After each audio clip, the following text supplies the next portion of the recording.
Hello, everybody. Hi. Oh, we got Stev, we got Justin, we've got V, we've got Jess. Hi, everybody. Welcome to the stream. Welcome to the stream. Vaughn is here as well. Zoe is here. Marsh is here. Hi, everyone. Drop a like as you pop into the stream here. We're getting ready to get going here. Let me see if face cam turned on. Aha.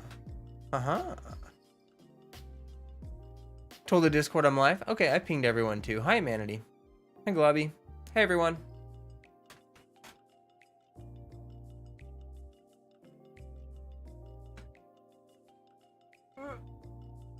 We're gonna. There we go. There we go. All right, that's looking pretty nice. How's everybody doing? How you doing? Yeah, I just showered recently, so long hair today. Still kind of damp. Freddy's right there. He's hanging out. He's being a cat. Doing the jumpy thing. You know how it is. Hi, Count. How's everybody doing? Make sure you drop a like as you pop in. We're getting started. We're getting going. We're doing account reviews today. Hey, Sam. Hey, Lingen. How you guys doing? How you doing? Priestess is here. So, today we are also doing subscriber-only chat. From now on, that's just going to be the default mode because bots are crazy. You like how my long hair looks? That's nice. I'm glad to hear it. So, hey, Nat. Hey, Leaf. Let me see here. Forever since you've been here? Oh, well, welcome back. We're glad to have you. Yoink Freddy and run. No.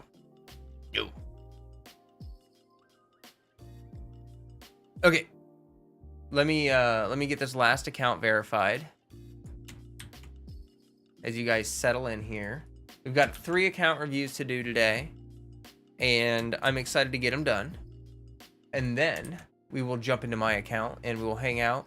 I've got resin to spend, dailies to do and all that good jazz. I will be doing the new story quest for Raiden Shogun to unlock the weekly boss and all that stuff on Tuesday. So if you guys are wanting to watch that stream and see my reaction to that quest, make sure you have it done by then. I think that's plenty of time. It's about a week or so to get that done. I would wait 2 weeks, but man, there's so many YouTube videos out right now of those quests. And it's like some of them are in videos where they're just like, oh, I'm just doing this summon video. And then they just pop over to the quest and you're like, what am I doing? So I have not been spoiled, but I'm living on the edge is what I'm saying here. All right, Leaf, you are verified. Let me Leaf, what server are we looking at here? NA? Is that NA?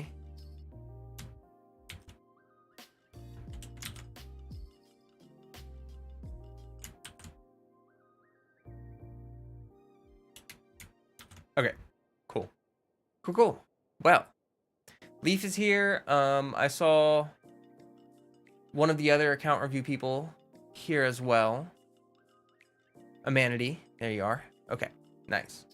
We're going to start with Leaf because I just verified the account, so it's already logged in and everything. And then we'll get right over to the other accounts as well. Super excited about it. Gonna like the quest? Thank you. I'm excited tomorrow. Hey, how you doing, by the way? And Dante, popping in. Make sure you all drop likes. I see plenty of likes popping in, but make sure we pile on there. Try to get into the algorithm.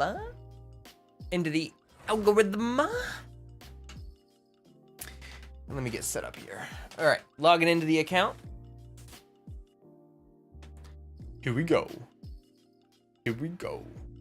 Is this better? Do you guys like this more? That little bit closer frame? I think it looks a little bit nicer. A little more personable. Okay. So we're in the account. Let me jump over. Whip.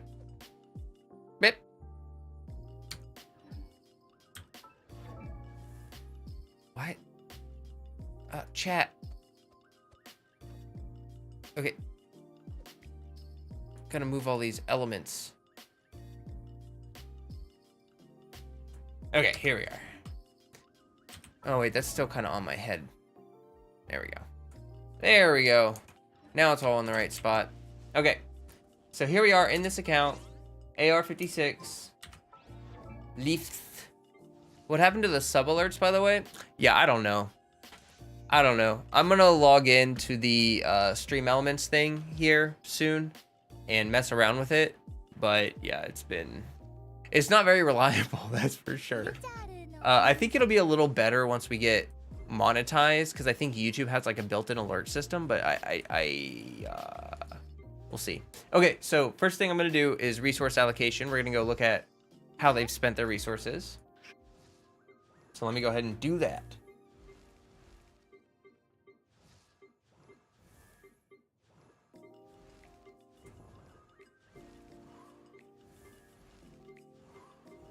Okay.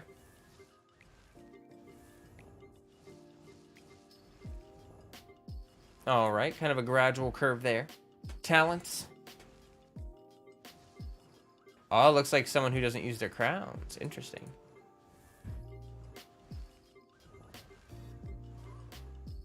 Okay. Now we're gonna look at teams. Hi, Noodles. Not the level 50 Edo. Zach disagrees. Okay, so we've got this main team right here. Interesting. You got no healer. Team idea 2, 1. Food and animal. Oh, for hunting. Okay. This is a fine team right here. This team should work. You've got Goro for buffing Noel and Edo. You've got Geo Traveler for extra, Geo stuff, crit rate, and all that jazz. And you got Noel for healing. The only thing I could recommend is that you might not need Noel because she's a little bit selfish. And so for this comp, maybe Diona would be a good healer because she takes less field time. That's who I run with my Edo comp.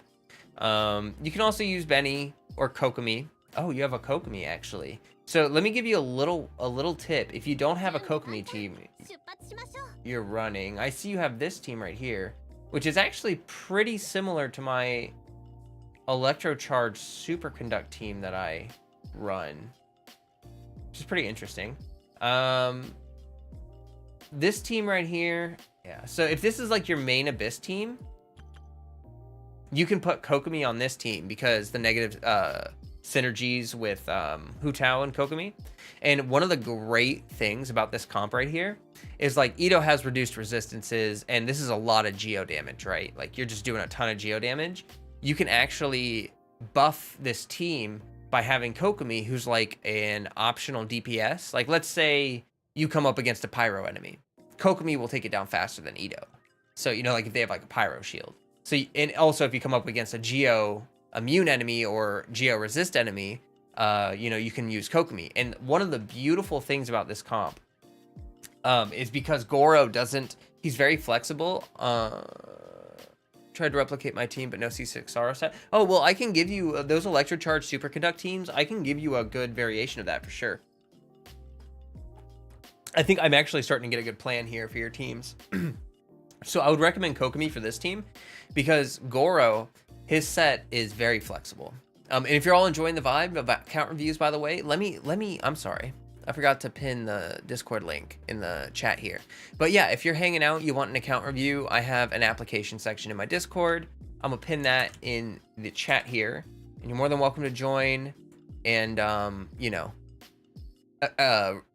apply. We also have a theory crafting section that I have some very friendly people who study theory crafting, I guess you could say. And we have an entire section where you can get help building units, teams, optimizing them and stuff like that. And it's fantastic. Very friendly people there to help.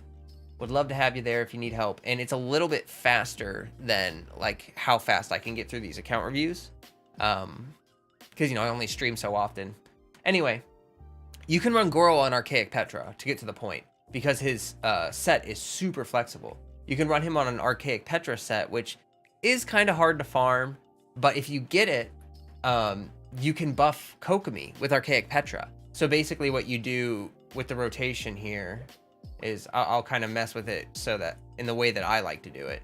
So you would start out with Kokomi and put her jellyfish down, that applies some hydro. You swap over to Goro and you put down the buff. And then from here, you have an option because you just procced Crystallize on hydro. You can either grab the Crystallized shield and go straight to Kokomi and burst, or you could even actually, for this team comp, because you have Geo Traveler, who's a fantastic support, you could grab the Crystallized, like you could use his skill, swap over burst, maybe E or whatever, jump, grab the Crystallized shield, jump on the boulder, burst with Kokomi, and then you're up there just like beating the crap out of people. The Archaic Petra set will help buff her damage a lot, and it's really nice for this comp. Also, just as like an optional healer. You know what I mean. But yeah. This is a good combination here. I really like this team comp, and if I weren't using Kokomi in my freeze team, oh man. When I realized that I wasn't going to be able to use Kokomi in both halves of the Abyss for my Geo team and my freeze team, I was sad. But this is really cool right here. I love this comp. And then that gives you a little bit of freedom, because I think I might move. Now this you're gonna have like 3 teams, so a little overlap won't hurt too much. Let me see what you got going on here. Like, what constellation's your Rosaria? C3? Okay. So not as important as.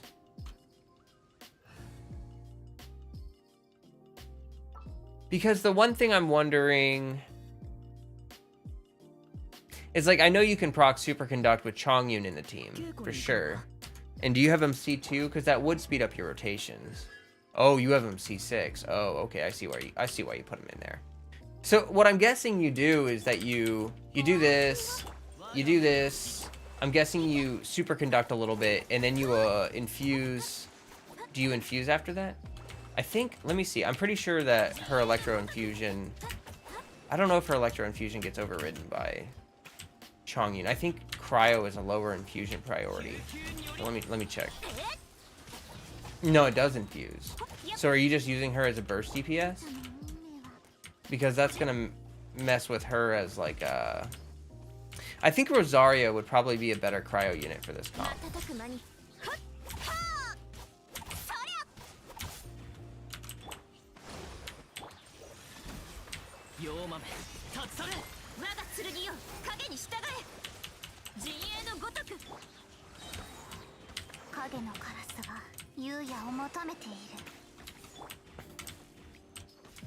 Yeah, more burst DPS. Okay.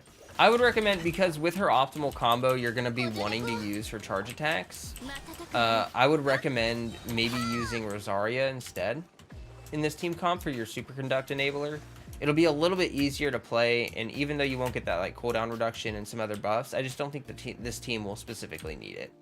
This team is very quick swap friendly. You don't need cooldown reduction for Kokomi because she can reset her duration. You don't need cooldown reduction for catching. She just doesn't need it. And Fischl can bounce between her ult and her skill, so she doesn't need it either. Can these guys stop targeting me now? Okay. What? I'm forever away. Give up. There we go. That's okay. That's okay. I'll get to the builds in a minute. But yeah, if you're gonna run the Superconduct Electrocharge comp, this I think will be the better option here. I think that you'll get better uptime on Cryo. You won't infuse your catching, and then once you get C6 Rosaria, eventually you'll boost the clamp set even more. But this should be a fine comp. This should be a fine comp right here. You would probably alternate between, like, you would Kokomi, Rosaria, set down her burst. I would set down Fischl next, or actually here, I would do this first. I would do Kokomi, Fischl, then Rosaria burst, then catching burst, so you do EQE on her, then a couple charge attacks, and then burst with Kokomi to reset duration and do all that other stuff. And then once she comes out of her burst, you can burst with Fischl. But actually, you may need to burst with Fischl before you burst with Kokomi to bring Oz back on the field. So it might be like Kokomi E, Fischl E, EQ, EQE, charge, Fischl burst, Kokomi burst, repeat. I think that would be the rotation for that team. And it would work. It would definitely work. You'd be kind of alternating between mostly Kokomi and catching for damage. And then for this team, you can swap off Rosaria, and I would actually add in, let's see what we got here. I might just change up your Hu Tao comp just a smidge.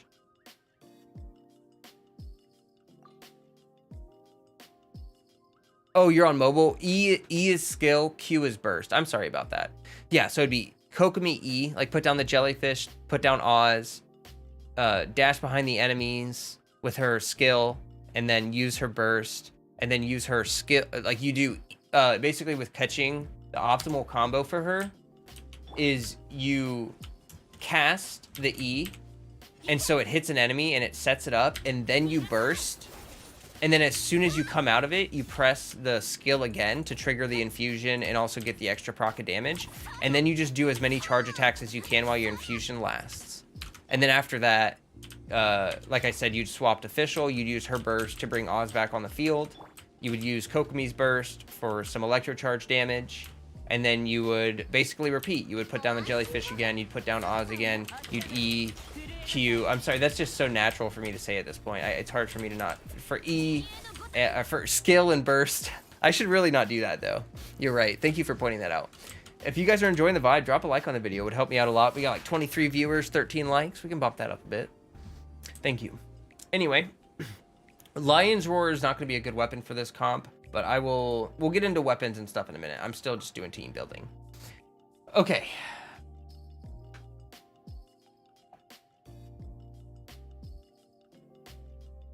So, because you have a C6 Chongyun, and you seem to want to use him, which is great, because I love Chongyun, I'm going to recommend this comp to you, and people have seen me recommend this comp before. It's actually fantastic, and it's useful because you can speed up your rotations with Chongyun C2. You have insane energy generation. Between Chongyun and Diona generating energy, you've got so much energy in this comp. Hi, Sean. Paul, welcome, welcome. Yeah, if you need to take notes, Leaf, or if you need to rewatch this, just let me, you could talk to me in Discord about any of these if you have any questions, anything like that. You gave me the 14th like. Thank you, Ice Emperor. I appreciate you. Yeah, I'll go into the more specific builds in just a minute. It's gone through a lot of changing. I used to main Chongyun and Klee. Back to Klee. Oh, okay. Well, you can still get a lot of good use out of Chongyun in this comp. So the basic idea is you're going to put down the field, funnel the energy to Diona, use her shield, and just with his energy and her energy alone, you should be able to battery her really well. And then all of that extra energy, like even though it's mostly cryo energy, it does give Xinchu and Hu Tao a boost, like a nice boost. And welcome, Dot. Thank you for the like. Thank you, everyone. I appreciate you. And then you're going to do the skill burst skill combo on Xinchu. Let me make sure. We got Sack Sword. Perfect. So yeah, you do skill, and then the burst, and then the skill again, and then obviously you go into your Hu Tao combo. Now, the fun thing about this team, and the thing that I really like about this team, is that if you have Hu Tao's burst up, you can do a really fun burst rotation where you lay the field down, and you get like an enemy frozen with Xinchu, and then you swap in, and you immediately burst, and you get an insta melt. Like your first hit's gonna be a nice melt, and then after that, you've got your Xinchu stuff up, so you can do all of your your vapes after that, which is really fun. It kind of makes her burst hit harder, but yeah, I really like this team. So now that we have teams set up, let me make sure that we don't have too much overlapping. I think we're good, because I think the only overlapping unit is Kokomi here, and that's only in one comp, and you only need 2 for Abyss, so that's fine. Whichever one of these you decide to use will work.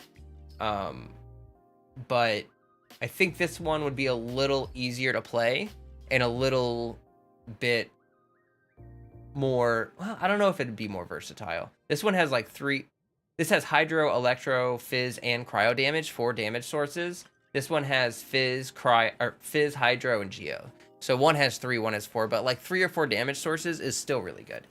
Now we're gonna go into the individual builds of these units and talk about how that'll affect gameplay. I would recommend, yeah, Prototype Amber will be great for this team. just because burst uptime will be fantastic. She's the solo Hydro in this team, so that'll help with her burst uptime. And then regenerating HP for your teammates. Ito having his resistance, you know, he takes more damage in his burst, so that's useful. Clam, perfect. HP, great, great. Looking good here. I think you're running an HP Goblet. I would run a Hydro Goblet, healing bonus circlet, by the way. Hydro and healing bonus is the best way to go for Kokomi. Triple HP is fine as a work in progress build. And then yeah, Archaic Petra for him. For your Traveler, I would actually recommend Noblesse for extra extra buffing. And then let's see here. He's gonna obviously be on 4-piece Husk. And then we're gonna look at their weapons. You've got a Favonius. Oh, I kind of see the struggle here. Okay. You might need... Yeah, you might need to get some more bows over time, but I would use the Favonius. Let's see. Oh, that's going to be a struggle, because if you're running this and that Hu Tao comp here, we'll take a look at it. We'll take a look at it. See what we got here. I would use Festering Desire on your oh wait, that's Cinnabar Spindle.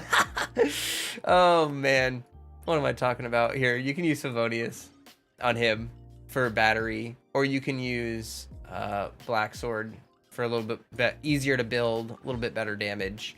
You can actually also use Alley Flash on him for damage too, but it's got good base attack for Benny, so that's fine. And White Blind, since you're not using Noelle in this comp now, you can give Ito White Blind, which is a direct upgrade. Let's keep going. Let's keep going. So for this comp here, you do have Fischl, and I would recommend putting her on Stringless and saving that Harp for possibly someone else. Let me... Like, you can use that Harp on your Sorrow when you do get her C6, or when you get her to a constellation that you want. You don't need her C6 for that comp that I was showing. It does make it stronger, but C2 is pretty much all you need to bring her online. So I would say once you get her to C2, Skyward Harp having such a high base attack is fantastic. I do see that you don't have her, you don't have her built up as much, so you can keep the Harp on your Fischl for now. But it just, in the long run, it may be better to swap to Stringless on Fischl and then swap to Harp on Sara for the buffing. Just to keep in mind, but that's okay for now. The catch, that's fine. Yeah. Yeah, oh nice, you got Homa. And in this comp, Lion's Roar actually will not buff your damage. Because you're going to be clearing Electro a lot with Superconduct. Black Sword would probably be better damage in the comp that I was showing you. So that, yeah, you may want to not put your Traveler on that sword. You may want to put your Traveler on, yeah, you may just want to put your Traveler on Favonius and call it a day there. And if you're not using Benny, I guess if you're not using Benny in any of these comps, you can take that Alley Flash off and give it to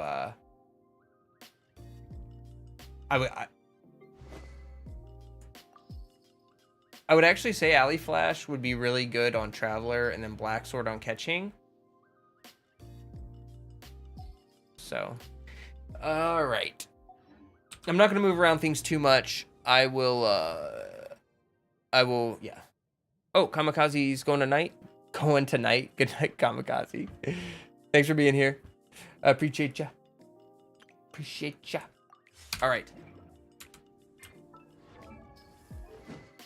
So yeah, you got Pride on him. Fantastic weapon for him. Hard to argue with that. You can run him on a two-piece set, because you can run Diona on Noblesse 4-piece for the buffing. And then you can run him on, like, just a two-piece is fine. Or you can run him on Noblesse and you can run, like, her on something else. But since, I mean, like, you don't want to buff up her healing with, like, Maidens in this team, because a Maidens 4-piece would work poorly with Hu Tao. So I do recommend Noblesse here, and then Emblem for him. Sacrificial is fine. Now the real struggle here, to be totally honest with you, is just that you only have one Favonius bow. If you could get a second Favonius bow or a sack bow, that would be a game changer for you, because Favonius is great for Goro, but sack bow is fantastic for Diona. I would just say, I mean,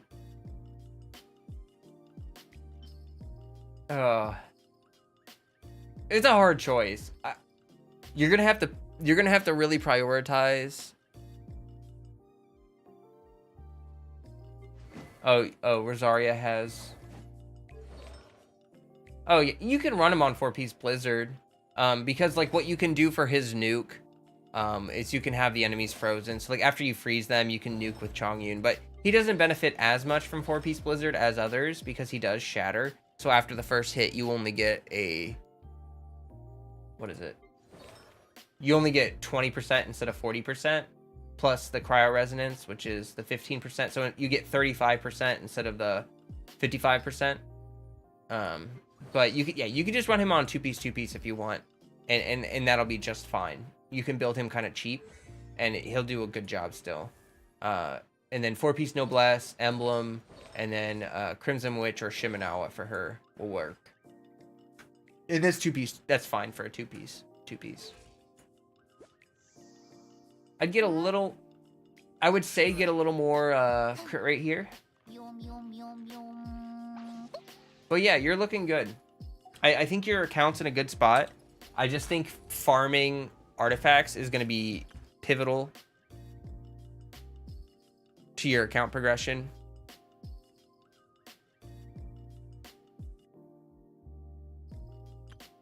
Like, you're going to need a lot of Husk and Clam for this team.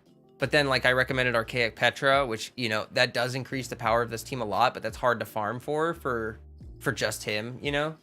Unless you also want to do, like, a 2-piece Archaic, 2-piece Noblesse on your Geo or something like that. But I recommend 4-piece Noblesse for him, so, you know what I mean? It's just, that's gonna take some farming. You can run Tenacity on Fischl or just any 2-piece. Blizzard may not be the best in this comp for Rosaria, but you can run her on Emblem if you want, because you're gonna be farming it for Zinchu. 2-piece for there, Noblesse for there. So yeah, it looks like you're gonna need some Noblesse, which you can get from the strong box. Like, at least if you're farming Archaic Petra in the domain, you can dumpster your trash for Noblesse pieces in the strong box. So like a year and 1 month, took a 2-month break in that time. Yeah, no, it's looking good. It's just yeah, a little bit of direction should push you in like forward a lot. Like, I think if you use these teams and invest in these teams, then you're gonna notice that like your account power is gonna be going up. Just be smart about farming your artifacts, and before you farm the artifacts like crazy, I would recommend farming up these units, like their levels and stuff, because that's just gonna make their damage ceiling and their like supports, or the floor of their capability is just gonna go up the more you raise like their level and their talents. Like raise her E up, you know what I mean? All right.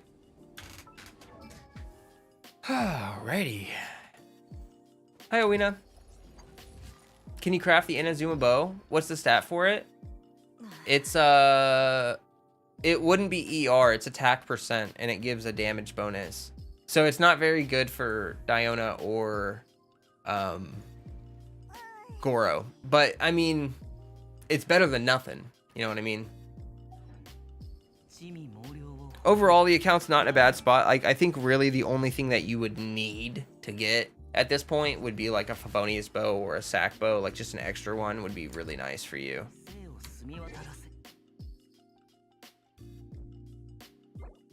So BRT DT, welcome to the stream. You said what is the most important thing for a semi-low rank account? I'm a venture rank 31, but I do no damage, it feels like. I just think for low rank, all you need to worry about is putting artifacts on your units. Like, you don't need crit as much. You need like, just make sure you get like your attack percent pieces and start raising those up a little bit. But more than that, focus on the level of your units. Make sure that they're like as capped out as they can be on the level of the unit. Like basically to the point where the game is telling you, you know, like you need to hit the next world level before. Oh, thank you so much for the sub. There's the sub alert. Isn't that nice? But yeah, make sure you're pushing their level as high as they can go. People do ignore that, and then you may not realize that you can level up your talents because you're right at that level. Like your units are level 40 or so, you know what I mean? So at that point you can start boosting their talents, and boosting their talents is huge. That's just gonna jump the floor of their damage up and up and up. And so basically here's the goal. Once you hit AR 45, you want all of your units to be as far leveled as they can be and have their talents pushed as far as you can push them, you know, with holding crowning. And then when you hit AR 45, save your fragile resins, save all of the fragiles that you can, because once you hit AR 45, you're going to farm artifacts for your sets, and you're going to try to get those gold set bonuses, those gold artifacts, and it's going to be great. If you guys are enjoying the stream, drop a like on the video. It would help me out a lot. Would love to have you subscribe, join the community. We've got a friendly Discord pinned in the chat here, pinned in my description of my video. I'm there active every day. Tons of people active every day. We would love to have you there.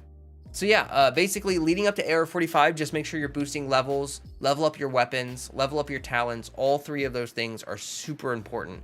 And artifact grinding is for AR 45 plus, because it takes, think about it like this. It takes more resin and more mora to level up your artifacts than it does to level up your weapons, talents, and levels combined. I'm going to say that again.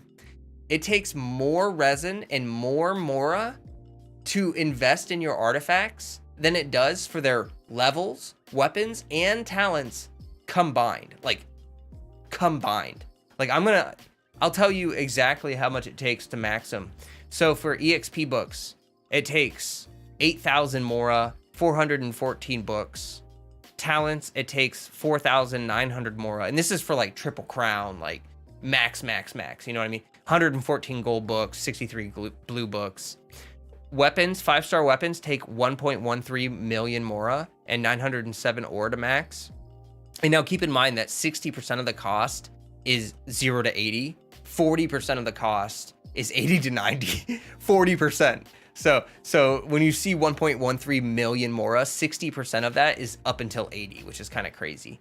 4-star weapons are cheaper to build. They take 754,000 mora and 600 ore.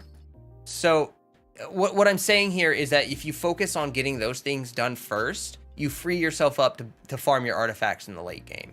And then you're not going to be worrying about like your damage floor will be at a respectable point. You know, you won't be doing insane damage, but you'll be doing respectable damage. And then once you get your artifacts built in and your sets and your crit ratio, your account will just, like, it'll just shine. Genshin has a weird power spike where like once you hit AR 30 up until 40, you start to feel like, oh, this game was really easy, but now it's getting like really hard. Like it feels like I can't do any damage. I was actually talking to someone about that earlier. But like the power spike in that zone up until AR 45 is really intense. And then once you hit AR 45, it's like still intense. You know what I mean? All right. We're going to move on to the next account review. Let me pull up. Okay, Amanity, we're going to go to you next. Amanity is an Asia server player. Get my info pulled up here. I'm also probably going to change the music because that feels like it. Hope y'all enjoying the vibe, enjoying the good times. Appreciate you all for being here.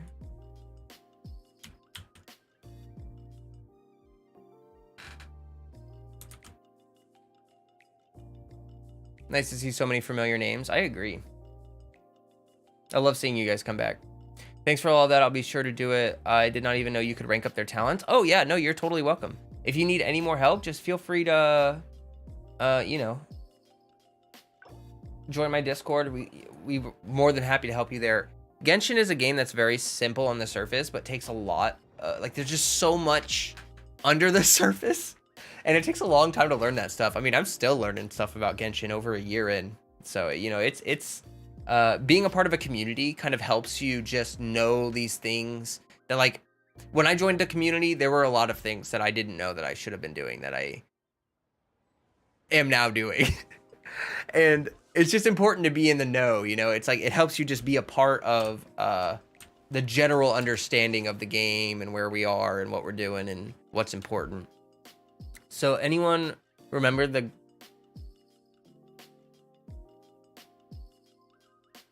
you had some buff with Festering Desire during the event? Interesting. I did join Discord. Oh yeah, very chill, very chill. We try to be friendly. Hi Brian, welcome. Happy to have you here. Thanks for being here. Thanks for your support, and we're gonna jump into the next account review. Whoop. Suddenly Chong Yun is Zhong Li. All right, I'm gonna check resource allocation. Oh, I forgot I was gonna change this song because I feels like it. Okay, I know I've been playing this song a lot lately. Okay, I like this one a lot for some reason. I don't know why. It's just like such a jam. All right.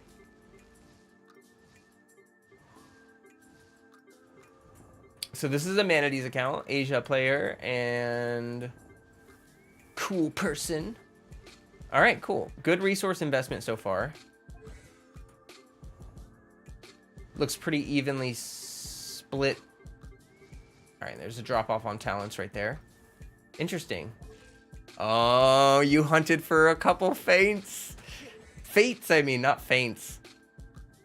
It doesn't look like you're using him, but you wanted to get him some fates, huh? You wanted to get some wishes, huh?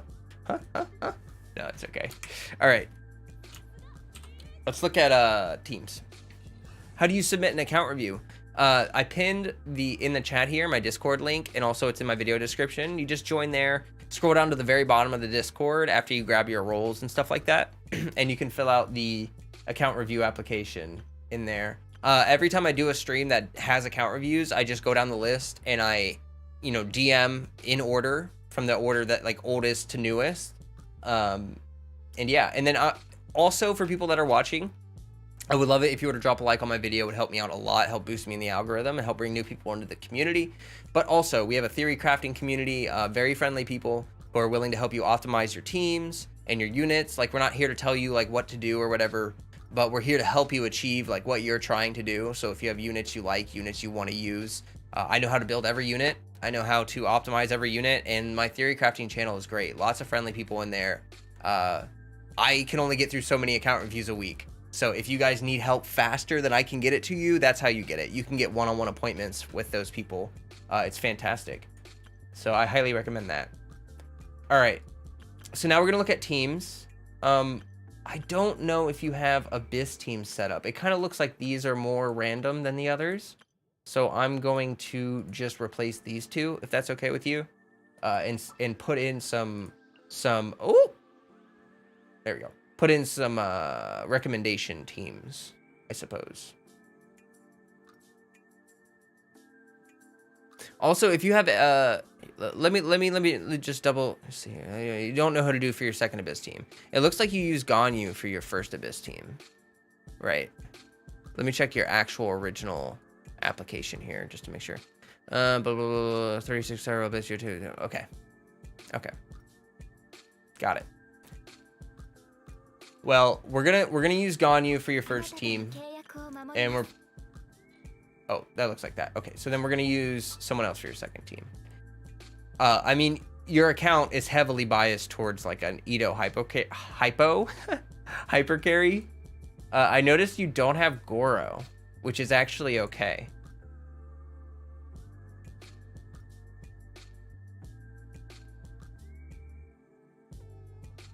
All right.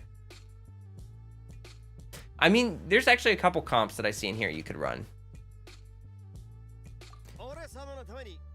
It looks like you're building up like a Melt Ganyu team, so let me check out your Ganyu first.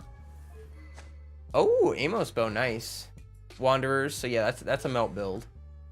We've got Zhongli, Black Tassel Zhongli. Nice 40k HP here. So in the late game for this team, I would actually recommend using Favonius. If you're not using Yunjin in an Abyss team, swapping Zhongli over to Favonius will lose you just a little bit of HP here, but 35k HP is actually fine. If you buff up his talent by leveling him up and then boosting his talent, you'll make up for that HP loss just with damage, like shield strength, basically. So I would recommend Favonius because you're going to have a high energy demand on this team. It looks like you're running Tank Fae, or planning to run Tank Fae. Okay, you don't have C4, so let's not plan on that.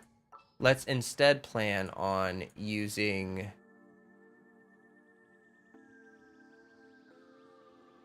Oh.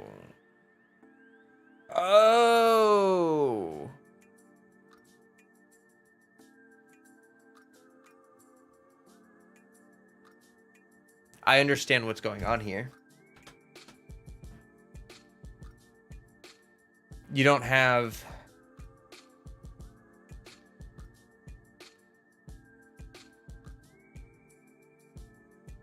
I see. Interesting. Okay.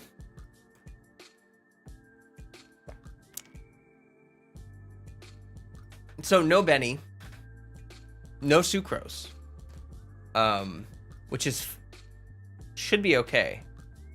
I just need to think about who would be the most appropriate fill-in this last slot. I saw, okay, so you were using Thrilling Tales Yanfei.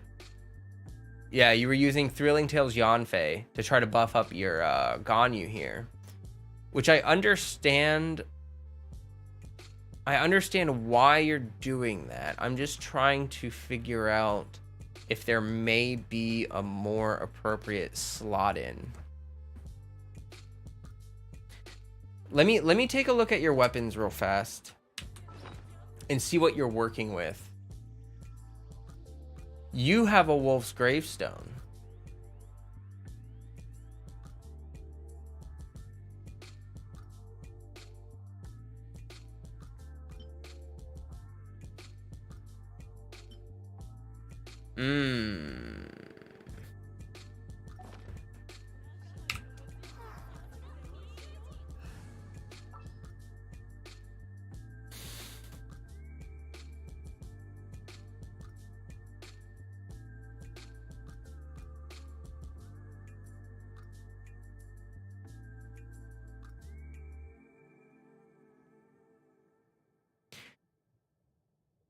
I might...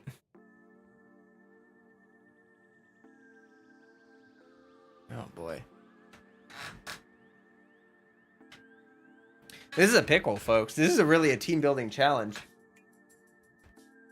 I do have an idea, but I'm not sure what I'm going to do here. So bear with me until I figure this out exactly, because I've never recommended Xinyan for Melt Ganyu, but I'm actually thinking replacing Zhongli with her. It might work. But I'm going to have to think about the rotations, because then you're going to use like an Animo unit or something. Oh boy.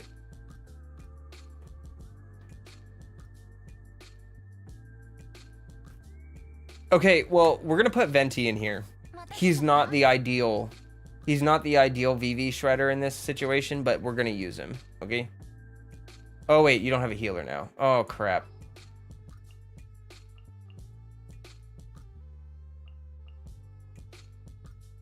Oh boy.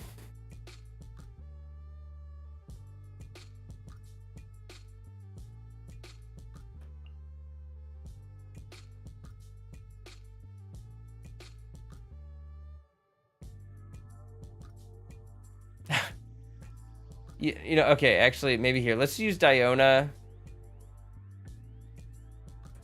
and Venti. This is such a weird... I don't know what I'm doing anymore, but okay. We'll come back to this. This is gonna be an interesting Ganyu comp. But now if we're not using Zhongli there, we can use Zhongli here, which is gonna be important. your Ito comp is gonna look something like this. Yeah, some reactions when I reached AR-45, like, Didn't get Benny till AR-53. Yeah, I feel it. I don't even use Benny right now. Yeah. Hi, Elizer. Welcome to the stream. Hope everyone's enjoying. Me struggling a little bit here to figure out who to run. So you're gonna want a healer.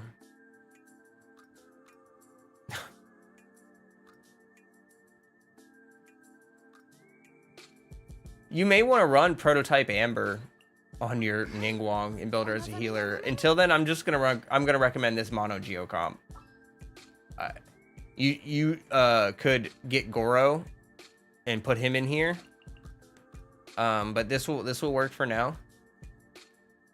It's not the strongest variation of this comp, obviously, but it'll work. You get burst damage, you get healing, you get shielding, you get resistance shred. Who account are oh, who are you planning to pull? Who would I recommend them pull? Kazuha would make your melt team a little better, but I think Sucrose would be a fantastic pickup. Benny would be a good pickup. And Kazuha as a 5-star, as well as Kokomi as a 5-star would be fantastic. If you grabbed a Hu Tao, you could run a Hu Tao comp pretty easily because you kind of have the makings of that. Yeah, I mean, I wouldn't recommend anything necessarily super specific. Maybe just more.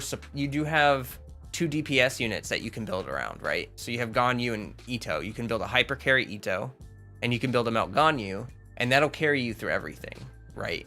So the big issue right here is just energy generation for this team for Zhongling and VV shredding. So basically, you're gonna have to use your Diona as a makeshift battery for your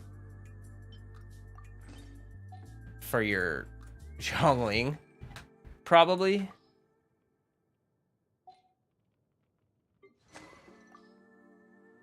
And then you're gonna use Venti for VV shredding.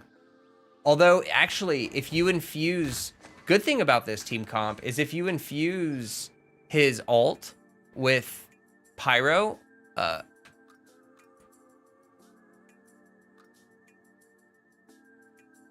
Flo, I see why you like Chong Yun. He's really good because his cryo explosion and his low burst cost. Oh, yeah. Yeah. What about Shenhe for the Ganyu team? It's Melt Ganyu, so maybe not. Kazuha would be a little more flexible for other teams. I would pick up Shenhe mostly for freeze. So he has this passive talent which allows him to regenerate energy for whatever is absorbed into his whatever element. And Pyro has the top infusion priority, right? So you're going to be infusing Pyro when you infuse his burst. Essentially meaning that with Favonius battering your Zhongling plus the energy return from Venti, you should have enough to battery her. Just the one frustrating thing about this comp right now is that although you're able to VV shred, you're not gonna have much attack buffing, like at all, which is okay. It's okay because you're still gonna hit hard. It's just that your rotations are gonna heavily depend on that VV shredding because you don't have attack buffing in this team. If you were to get like Elegy, oh no, I mean, eventually you're gonna swap off of this. Like you're just gonna put Benny in here, and then maybe Kazuha or something. You know, like that's what you would want to work towards for Melt Ganyu is like Ganyu, Benny, Zhongling, Kazuha. And then for this comp, you just pretty much need Goro, and then you can swap in Diona or someone else for the healer.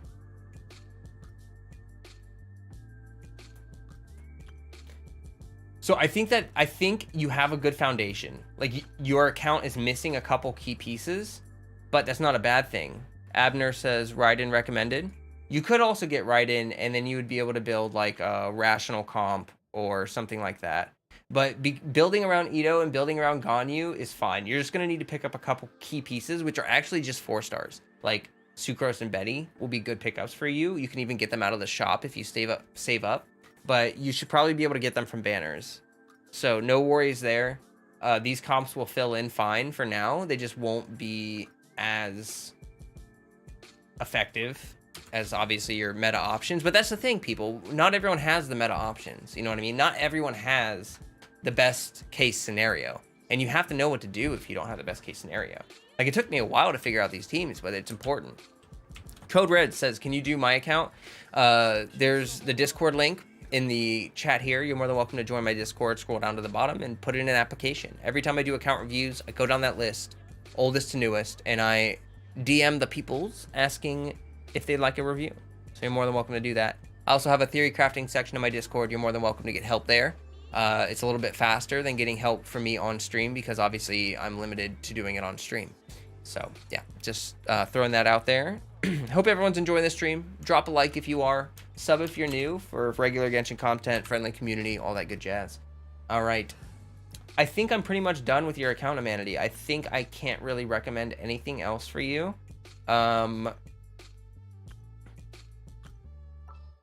Unless you wanted to, let me see if you have any. If you pick up Kokomi, like, I mean, hey, look, if you really like these units right here, like if you like Beto and you like Fischl, picking up Kokomi Taser is great. Kokomi Taser is one of the easiest comps to play in the game. Zoe is probably here, and Zoe has Kokomi Taser, and you know that one Abyss cycle where we had all the Rift Hounds in one room chamber together? They're like, it was like so hard because they're hopping around everywhere. Zoe was able to 3-star that chamber blindfolded, literally blindfold, just spam skill, spam click. Like, I'm not kidding you. The video is on their channel of them doing it blindfolded. It's so strong. And it's like, who do you use? You use Kokomi, Beto, Fischl, and do you use Zinchu in your comp, Zoe? Or who do you use for your fourth? Is it Kazuha? It might be Kazuha. But yeah, Kokomi Taser's fantastic, and you're very close to having it. You can use Zinchu in your Kokomi Taser. It works. And you do have, you know, like I said, the workings of that. So you could also pick up a Kokomi, and you'd have pretty much a plug-and-play team right there. Kazuha's your fourth? Okay, yep. But you can use Zinchu as your fourth, too, and it's just, like, ridiculous amounts of hydro and electro application. It's absurd. I'm so close to getting that last star on floor 10. Just need to build my Chongyun a little more. Nice. A few seconds away. Oh yeah, you're so close. You can do it. I believe in you. Yeah, it's in Zoe's channel if anyone wants to see that blindfolded, the blindfold run. It's funny because, like, I was shocked at how many of the skills connected. like occasionally Beto just parries midair to nothing, but like for the most part, you were like nailing everything. It was shocking. Shocking, you get it? Okay, all right, I'll stop being cringe. We got a face cam. And with that, we're going to jump into the next account review. All right. Thank you, Humanity, for letting me review your account. I appreciate you very much. And the next account will be Shingetsu. Let me pull up your account information. You said basically I want to know how to optimize the characters. I've already spent resources in to make better teams out of them. Okay. Easy peasy. And let me check your actual original thing here. Your original application. Where is it? Gosh, I get anxiety every time I scroll through this list. There's so many applications. Casual, blah, blah, blah, 50A. I want the best team content. I don't mind farming other artifacts, etc. I just really don't care about meta. I refuse to invest in characters I don't like. Okay, cool. So, basically, that's you, Jean-Paul? Oh, okay. No. Don't be nervous. Don't be nervous. If I see that you have specific characters, you know, like if you don't like them, you don't want to invest in them, that's totally fine with me. Just let me know what characters you don't like or do like whichever the shorter list is, you know, just let me know. I don't want to recommend units that you don't want to build because that would be cringe. So I have 2 accounts. Is it fine if I submit 1 for each? Yeah. Just, I mean, you know, fair warning for everybody that list, I mean, I'm going through these as fast as I can. I do like, am I choosing accounts at random? Oldest to newest. Oldest to newest. That's the only fair way to do it. I mean, I get like 20 or 30 applications a week, and I can do like, at max, if I do 3 or 4 every stream, I'm doing like 12 a week. Like, I mean, you know, it's impossible. I literally can't catch up. Like, it's not possible for me to catch up. So there is a wait. And the only time there's not going to be a wait is if people stop putting in applications, because people put them in faster than I can do them. That's why we set up the theory crafting section of my channel, of my Discord, right? Where you can go in there and you can get help a lot faster. You can get help like almost immediately sometimes. When people are online, if the theory crafters are available, they'll see you say, ask a question, they'll jump in, they'll just say, oh, yeah, you did this or whatever, you know, and it's fine. All right, next account, everybody. Ito transforms into Mona. I need to build Mona. I've neglected her for so long, and with Yai Miko, they are fun together. There's a lot of fun pairings you can do with them. So I think I might need to get on that. Build her up a bit. Okay, there's the drop off. Wow. Nice. See, this person did not hunt fates as much. They did a little bit here, but that's totally okay, because that first level is so cheap to put in. Whoa! Whoa! Triple crown! Wow. The low level ones are the ones you don't like. Okay. Triple crown Mona. Holy guacamole. C1, nice. You love your Mona. Oh, Lost Prayer. Wow, what's your stats?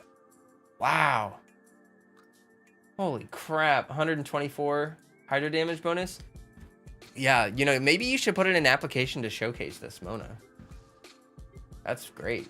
I hardly ever see Monas this well built. People make her like alt spam bot, and they don't actually invest in her, and it's kind of sad sometimes. But yeah, nice. Love to see it. Love to see it. Okay, I think I get kind of what you're doing here. It looks like you're basically doing like a split DPS here. You're just alternating between the two of these. You're using Yunjin for a normal attack buff, and you're using Diona for shield and heals. So this is like an electrocharged superconduct team with Yunjin thrown in for buffing, which is kind of interesting, actually. Remember I was talking about that. You don't have a clam healer, though. Which, you know what? Here, let's get into team building a little bit. Okay, here's an empty slot.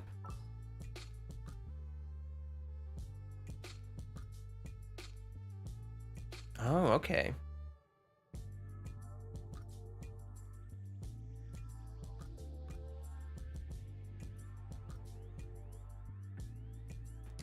I'll go ahead and do the application. You built Sayu as a healer? Okay.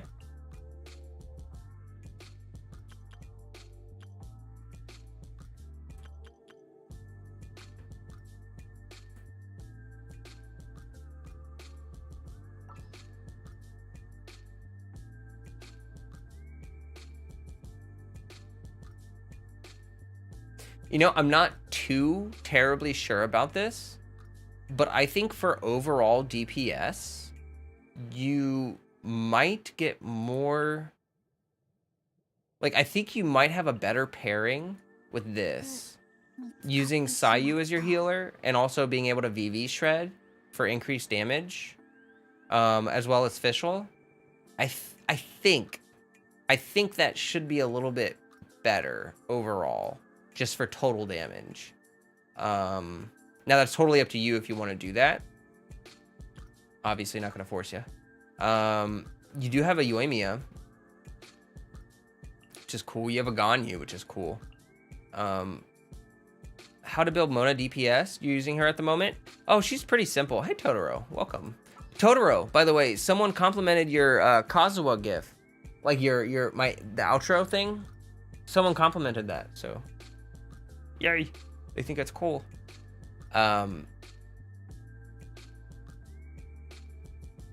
So your second team comp, I mean, I would recommend, if you're going to use Mona and Yai in one comp together, I would recommend probably building a secondary comp around Ganyu or Yoimiya. Like, you can do an oversplode comp with Yoimiya. Something like this. is an overflowed comp. No healer, which is kind of, you know, you can basically use Zenchu to heal only Yoimiya and then use their damage reduction to like mitigate most of the damage. But you could also throw in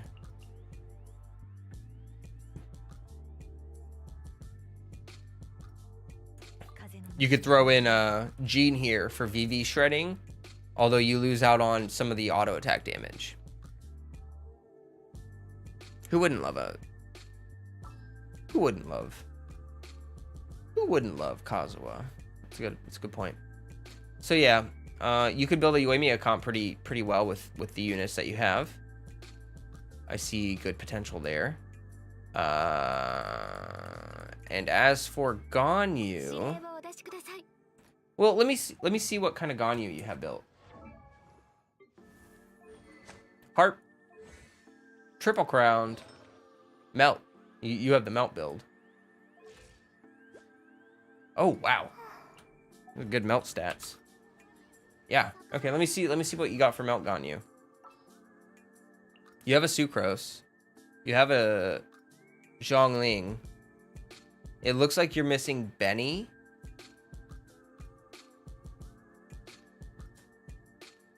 For melt Ganyu, which is, let me see if you have.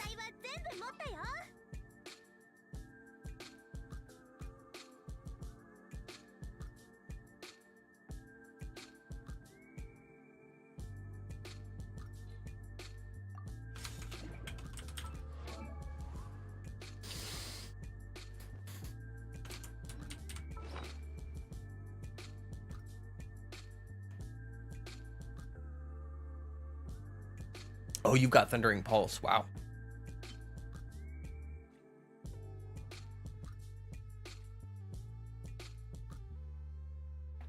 Okay, well, you've got good 4-star options for your weapons, at least. Yeah, so you may want to run.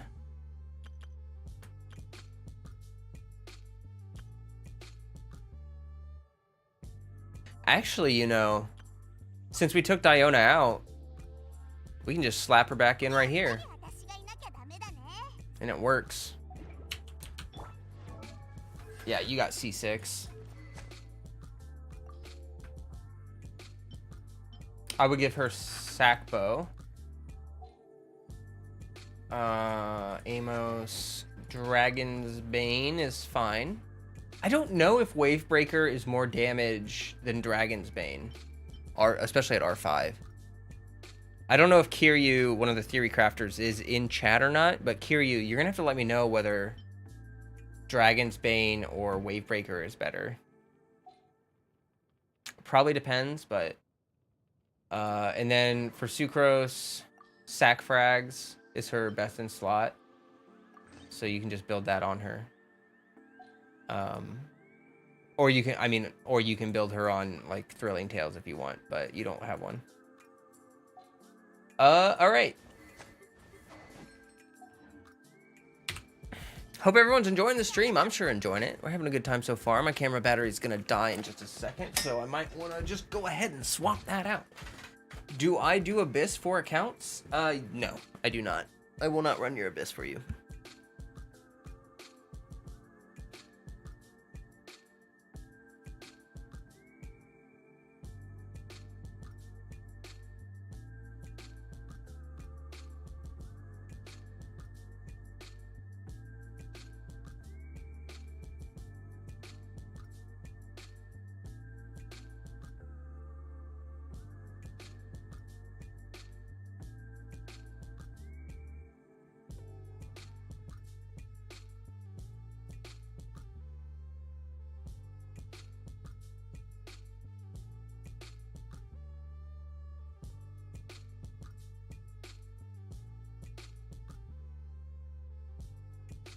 Okay, to further what I was saying, Frog Doggo, to be totally honest with you, I've seen people do that, where they like get on people's accounts and they clear Abyss. And like, I've been playing video games a long time. I seriously don't even want to sound like I'm bragging. I just don't want people if I can 36 star Abyss and they can't, because then it kind of just turns into like, it makes them feel like, oh, it's a skill issue, I just suck. Like, no, I've just been playing this game for like over a year. Like, I've had a lot of practice, you know, and I don't want people to feel bad, because then they're gonna feel like they need me to 36 star Abyss, or they just need to get good or whatever. I don't see how it's gonna add any benefit for someone to know that, oh, I can 36 star Abyss, I'm just not good enough. You know what I mean? Like, that's just, I don't see what value that adds to anyone's gameplay, to be totally honest with you. I'd rather do the account reviews, give you my tips, my points, and if it takes you however long it takes you to 36 star Abyss, you know, that's your own choice. I think that really the pressure about 36 starring Abyss is too much. Abyss is 8% of the primos in the game. 8% of your total primos. That's it. I mean, it's such a small, it's not even 10% of your primos. And yes, it's important, but if you can clear floor 9 and 10, then you're getting 4% of that 8%. You're missing 4% if you can clear 9 and 10. You know, like, how much are we willing to sweat over 4%? How much? I'm not willing to sweat that much over it. When you're able to do it, it feels good, but I just, you know, I don't want people to struggle so much and like be so frustrated with Abyss and like, oh, I have to be able to do this, or I'm screwed. I'm not gonna be able to afford units. I'm not gonna be able to, you know, it's like, no, you're missing at most 8%. And if you can clear 9 and 10, which is pretty easy to do, you know, it's not super easy, but once you're AR45 and you start farming artifacts, you can get there. You're only missing 4% at that point. And if you can clear floor 11, you're missing 2%. Floor 12 is 2% of your primos. Like, everyone needs to calm down. Okay. Doesn't even bother with Abyss 9 and 10. Yeah. Some people don't even run Abyss. And I think that's like the meta. You know, just like, don't even care about Abyss or whatever. Like, no, I mean, obviously, like, you know, it's a good thing to do your Abyss if you can and you want to. But if you don't feel like it's that important, don't feel pressured. You know, that's all I'm saying. Okay. I feel pretty good about this account. You're going to need to farm a little bit here probably for these units. VV, Emblem. You got your Wanderer's Troop. You can run Maidens or Noblesse on her. I'd recommend Noblesse. Maidens or Noblesse, Tenacity, or two-piece. Yeah. You've got good units. You've got good team potential here. I think grabbing a Kazuha would make a big difference in your account. Also, a Kokomi would be a good pickup for you. Kazuha and Kokomi would be good. You could also do really well with a Raiden, obviously, for pairing with your Yai or pairing with your, you know, you could build quite a few Raiden comps in here too. It's up, yeah. Kind of pull for whoever you want, but personal preference, Kazuha. After clearing Abyss, I don't find it fun to further improve my characters. Interesting. Some people do that. Like, I kind of understand that. Like, there's no goal left for you. Like, you've cleared the goal, right? That's why I just focus on building teams. That's honestly why I don't care about meta. Is because, like, after you build your meta team, like, and you can clear Abyss, like, what are you going to do, right? For me, after clearing Abyss, it's like, I'm just going to make teams that I find are fun and clear Abyss with the teams that I find fun, not the ones that I feel like I have to use. You know what I mean? Vinny says, hey, Flo, do you have any idea how much damage I should be doing for AR-52? Man, Vinny, damage is so dependent on your luck and also your investment. Like, your damage is going to be so much different than my damage at AR-52 just because of, like, money and investment choices. Like, everyone's damage is going to be wildly different. Now, you can make damage comparisons for, like, C0 for this level of investment and stuff like that. It's just really hard to say. Like, especially if you're you know, like, how much damage, like, what unit are you talking about? What team are you talking about? It's really hard to tell. If you need help building units, if you feel like you're not doing enough damage, jump in my Discord. We've got lots of friendly people in there. I'm in there every day active. We can help you build your units. You know, we can do this together. We can do this, everybody. I believe. And, you know, subscribe. I can only help so much on stream, but if you have questions, if you have concerns, Genshin, I've been thinking about this a lot. Genshin is like a game of 1,000 facts. It's like a game of 1,000 little truths that you need to learn, because there's so many special things about these characters. Like, so many little tips and tricks, so many things. Thank you, Clayton. I appreciate you so much for subscribing. That you just, it takes time to learn all of that, you know? And what I'm realizing is that the longer you're in a Genshin community, the more you're just gonna know these small little things. Like, Diona gives you stamina consumption reduction and movement speed bonus on her shield. I don't know if you knew that or not. Like, that's something I didn't know for a long time, because it's super easy to ignore the fact that she has this passive talent. It's like, oh wait, movement speed and stamina consumption reduction, like that's super useful for characters that use stamina. Like, also useful for units like Ito, because it can make him sprint faster to close the gap between targets and waste less stamina doing it. Like, there's so many little things, and over the course of time you can learn those things. It's just being a part of a community gives you a lot.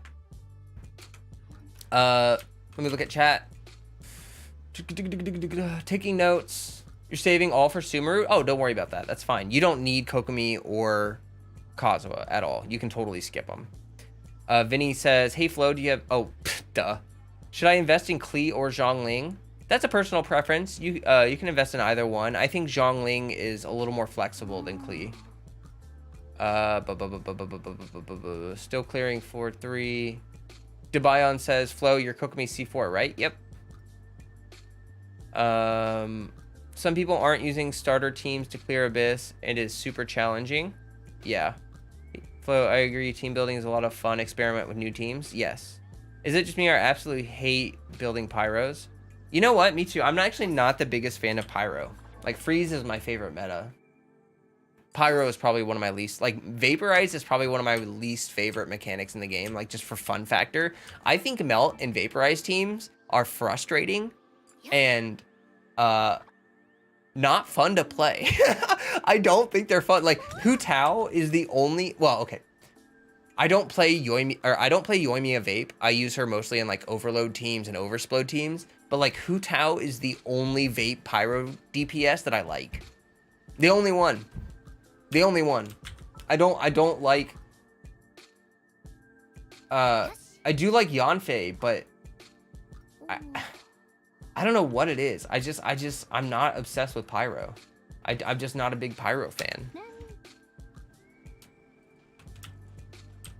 Taser is where it's at. Your favorite is Swirl. Yeah, okay, I'm feeling pretty good about this.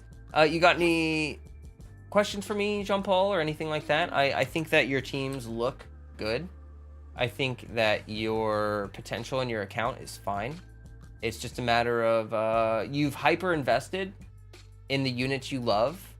Now it's time to really hyper invest in the units that you don't love as much.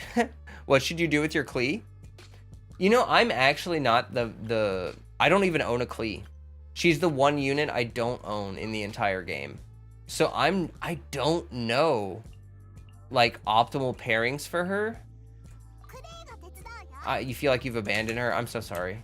I wish I could give you better recommendations. I'm gonna pull her, like, in the future, because I want to be able to tell people, like, what's good for her. I don't know her kit enough. I know she does really good charge attack damage. I know that her E lays mines, and I know that her burst deals continuous on-field pyro damage. I just don't know. I haven't played with her, you know what I mean? That's how I get most of my recommendations, is I don't get all of these recommendations from guides online or anything like that. Like, I get all these recommendations from me playing the game, trying things out myself, testing things myself. And so if I'm not able to test a unit, unfortunately, I feel like I have nothing to say, because I'm not just going to regurgitate something that someone else said online. I could, maybe, but people call her Clunky Yanfei. I don't know. She does have a good pairing with Albedo, I heard. Like, if you pair her with Albedo, you can get more range because you're higher up in the air. And that's one of the biggest limiting factors for her, is that her charge attack range is really short. It's from what I hear. This is what I hear. You know, again, I have not tested this. I have not messed around with her. But from what I hear, getting range extension. Like if I just stand on this staircase right here, you can see already that by aiming down, she has like infinite range almost, it looks like. Oh, maybe it's not infinite, but it's pretty long. But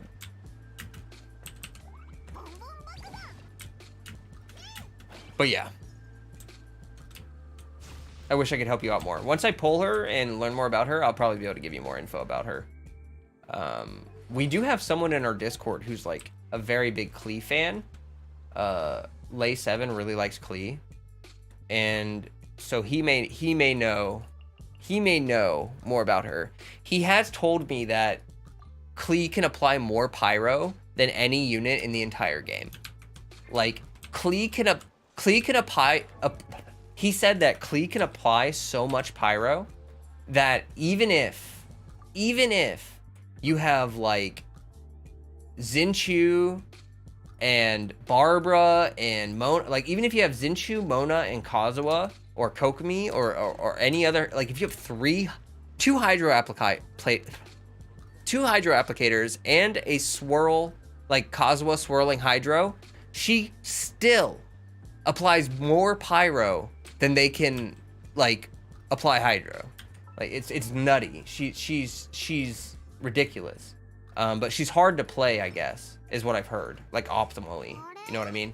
Again, I'm gonna need to do more research on her, and I'm gonna need to do more testing on her to be able to do recommendations. But I'll get there. Next rerun she has, I'll pull her. I'll grab her. She's adorable, and like I do think that her personality is really cute. Like the Golden Apple quests were just so fun, and she is just so adorable. So like, yeah, I'll pick her up, and I'll try to see what I can do for her, because I like making every unit work. I like making every unit like viable. Princess Peach says she needs to jump cancel. Yeah, for her optimal auto attack thing, the meta is to jump cancel out of her thing. But honestly, I bet you don't have to. I mean, that's obviously the optimal way to do it. Like you can attack faster if you learn how to do the jump cancel. But I just have it. I find it hard to believe that that's necessary to play her, like to do content.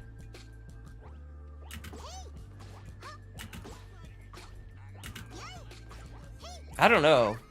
It kind of.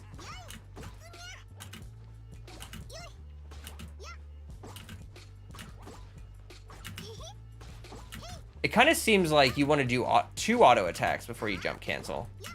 Like it kind of seems like that second one you can do like. You see how I'm almost throwing it while she's midair. Wow, that's actually really fast. Yeah, that doesn't seem too hard actually. I'm just spamming click, and then I'm trying to jump right before she throws the second one. Oh my gosh. Look at that go. Look at her. She's like a little machine gun. Oh my gosh. That's kind of nice. She's adorable. I actually kind of want her. I don't even play my C6 Yanfei, let alone C0 Klee. I'm not mistaken.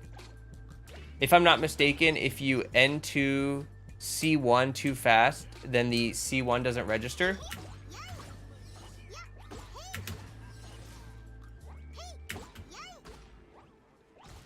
Oh, are people talking for charge attack spam? You're supposed to... Oh. Oh, I see. I see. Okay, so people are talking about with charge attack spam. You do want to charge...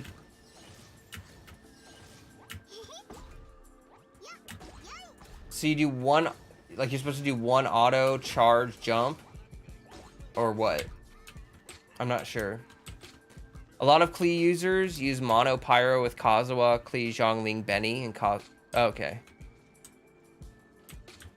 Oh, I see. I could see mono pyro Klee being really strong.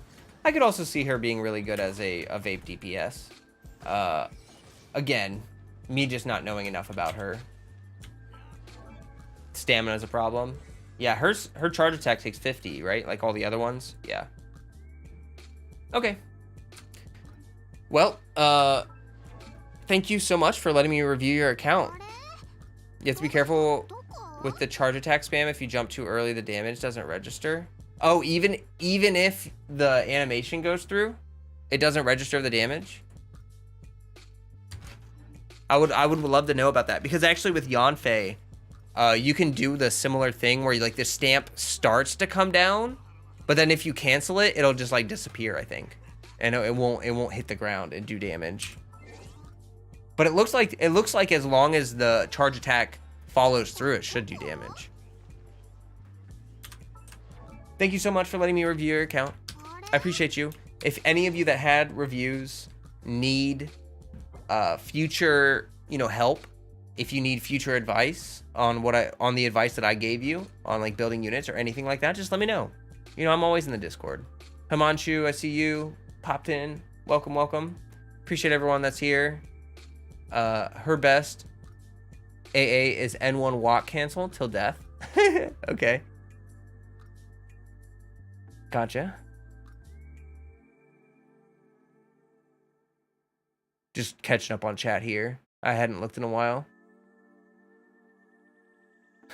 Shiro said, Klee's adorable till you realize she takes on the pre-mode Vishat without any issue. Yeah, like she sent us the materials for her birthday. She wouldn't kill the dinosaur for her birthday. I want you to review my account, but my email is very embarrassing. I don't need your email. You can use your, I think I can log in with just your, like, account name password. I don't think I actually need your email. But you would have to know what your Mihoyo account name is. There's, like, a certain animation that needs to be done to proc it, but I can't explain it. Oh, that's okay. It's probably super confusing and hard.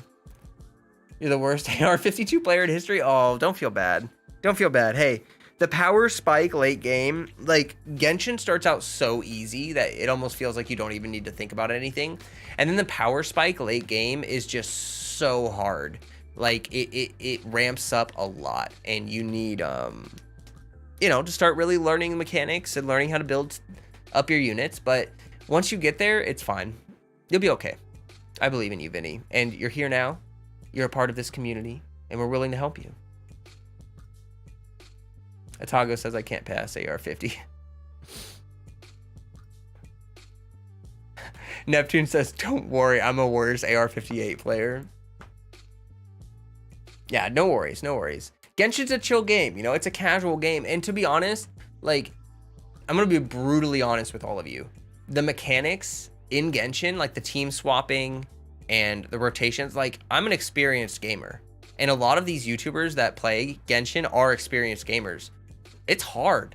Like, these mechanics are very new to a lot of us, like team swapping and stuff like that. Like, that's not common in a lot of video games to fast swap between teammates every couple seconds. Like, in most RPGs, you pick your teammate and you're on that teammate for a while at least. You know what I mean? Hi, FGCR, FJCR. I always say G, don't I? FJCR.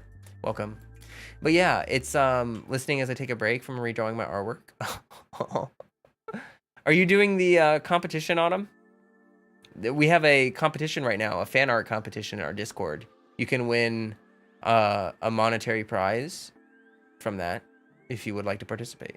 We've already got a couple submissions, and they look really good. I'm shocked at the talent in our community. We have some really talented people. Like Nat. I saw Nat's admission. You're talented, man. That was good.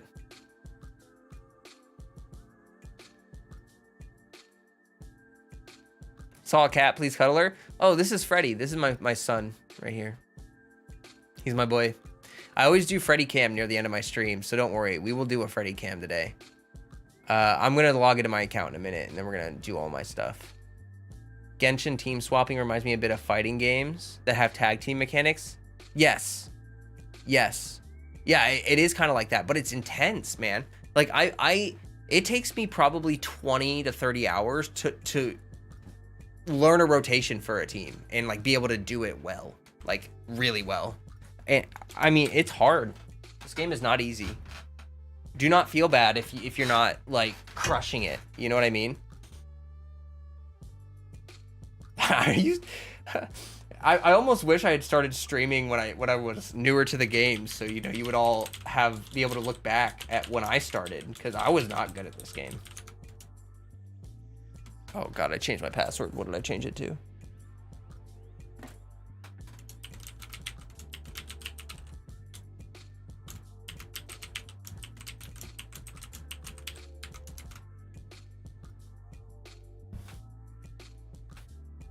Yeah, I've tried to draw for it, but my humans turn out wonky. Oh, that's okay. Do it for the fun, Autumn. But I think I finally have a great idea for a simple version. Oh, okay, cool. Yeah, even if you, I mean, you know, just submit it when you're done. It's okay if you don't win. It's okay if it's not the greatest thing you've ever done. It's just for the arts and stuffs. Totoro didn't know. Yeah, check the org chat thing. Totoro might be back later. Gotta go. Okay, see you later. Thanks for stopping by. I hope you participate in the art contest. But I guess the jokes about Zhongli mains being bad at dodging is true because it's happening to me. Yeah, you know, that happens. Yeah, you know. And honestly, I think that's probably one of the biggest reasons why they're putting in these new mechanics is because there's these, like, they don't want you to just, like,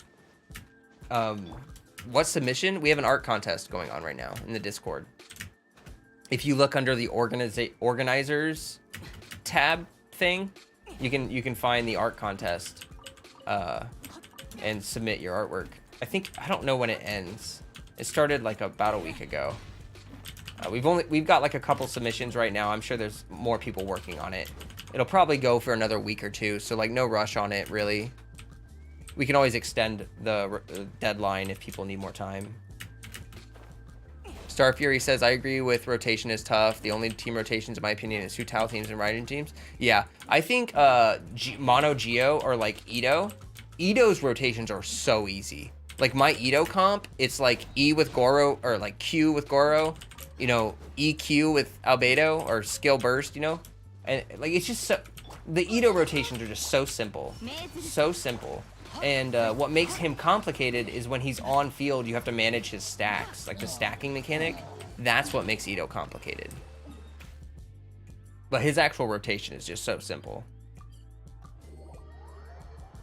Raiden's rotation is easy. Yeah, Raiden does make rotations easier because you don't have to worry about doing a battery thing. Like you don't have to funnel any energy. So you can just hot swap to your units and their burst is ready, you know? It's pretty nice. You're learning drawing again because of Genshin? Oh, nice. If you feel like participating, then go for it. But yeah. Like, especially because quick swap teams are some of the best teams. Like, they're honestly super effective. Oh, no. And the issue is that quick swap teams are really hard to play. Yeah, I don't think I've ever had an easier rotation than Hyper Carry Geo Mono Ito. No, yeah, Ito, if you are frustrated with complex gameplay, you should get Ito. Because his team is so easy to play. You just don't have to do, I mean, it's great. I love my Ito team. He's easily become one of my favorite hyper carries in the game.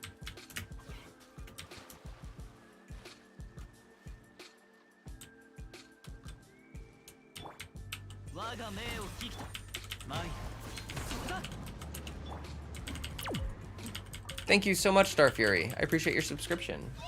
Would love to have you in my Discord if you feel like joining. Got the link pinned for you in the chat here, in the video description. I'm definitely glad I turned on subscriber-only chat because we were getting crazy bot spam. Like, I guess I've been finally getting into the algorithm, and oh my gosh, the bot spam has been unbelievable. I feel bad for my mods when it started happening. Like, that was rough. I think my team was the one who had to deal with the worst of it, but it's okay now. With subscriber-only chat, we seem to be very safe from the advertisements that we were getting. Zhongli, Albedo, Ito, basically no exception. Ito's team pay to win. It's literally 3 5 stars. Not always, actually. Ito can do really fine with just Goro. And, you know, yeah, you got into my algorithm. Oh, I'm glad I'm finally getting into people's algorithms. Like, it's, I've made about 60 videos now. Like, I think I'm on my 56th video. And I've done probably 40 streams, and I'm just now popping into like recommended feeds. Isn't that crazy? I've been making Genshin content for 3 months. And honestly, if it weren't for Walrus helping me, like pushing, you know, like recommending me and stuff to people, I don't know. I don't even know. You skipped Ito for Zhao? That's okay. Zhao's fantastic as well. Zhao's fantastic as well.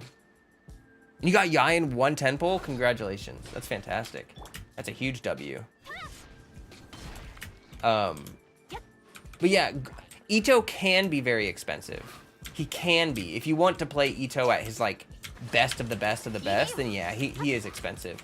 But I've noticed that you can actually run Ito in a really cheap like Goro comp, and with just Goro, he can do like great damage. So don't be, if you want Ito but you're like, oh, I don't want Albedo and Zhongli, like they don't need him.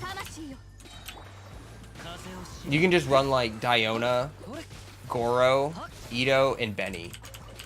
Or Diona, Goro, Ito, and Ningguang. Or Geo Traveler.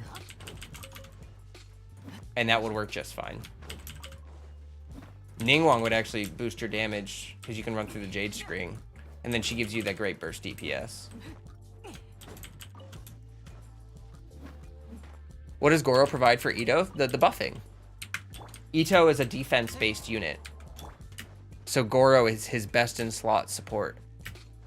Meaning that Goro is the support that does the most for Ito. Like how Sara does for Raiden. You got here from Walrus team? Nice. But Ito needs shields though. Without Zhongli, who's a shield. Diona. I just told you. Diona. Diona, Goro, Ningguang, and Ito. There it is. Geo Resonance? Yep. And also, he buffs. Do you not know Goro's kit? Let me show you. So, Goro, his E, buffs the defense of all units in your team. Let me move stuff real quick. Oops. Click the wrong stuff. Okay. I'm like on top of Goro's head right now. It looks weird. Okay. So, he buffs defense right here. And he also buffs defense right here. What that does for Ito, his burst converts his defense into attack. So, he has a higher base defense than he does base attack. Meaning that if you focus on boosting his defense with Husk, Defense Sands, and Goro here, when he goes into his burst mode, he gonna do crazy damage. Like Goro is better than Benny. Benny is not as good as Goro for Ito. Which is great, because then it just means one less comp that needs Benny. You know what I mean? So I don't use Zhongli in my Ito comp. My Ito comp is Diona, Goro, Albedo, and Ito, and I 36 starred Abyss with this comp. Like literally just yesterday. Because one of the amazing things for Diona is you have the shield, right? But she also puts cryo on the field. So I can crystallize that. And even though Diona has shield downtime, the crystallize effect will last longer and will allow me to continue to pick up crystallized shields and have constant permanent uptime. If you double spam E, does the shield strength become double? No. But Diona's shield is incredibly powerful. People underestimate how useful she really is. And you don't need Zhongli for your Ito. Like here. I'll kind of show you like the full rotation. It's gonna die before I get there, but that's okay. So you do that, you do a little bit of that, do a little bit of that, you do a little bit of that, do a little bit of that, and then you do a little bit of that, and yeah, 71k, 32k. And then watch, Diona's shield breaks, but the crystallized shield is still there. And it's still there. And it's still there. And it's still there. And it's still there. It's still there. And now it's gone. So that's how you get 100% uptime. I actually run my Diona on an Elegy bow for this team composition because the attack buffing And the EM buffing helps with the crystallized shield strength so that they don't break as easily. And then the attack buffing helps my Ito do more damage.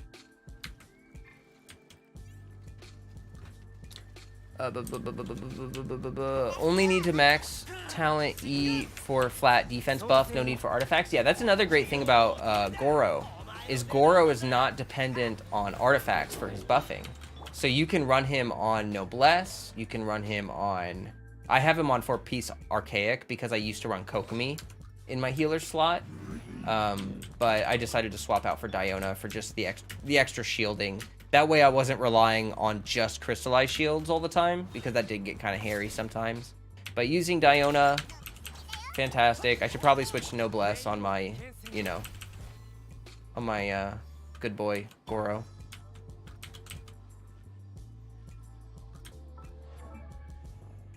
One of the people I co-op runs Zhongli, Ito, Albedo, Kazuha. Why do they have Kazuha in that comp? I'm a little confused by that, because Kazuha doesn't contribute to that comp. He can't buff geo damage. I mean, they can do what they want. You know what I mean?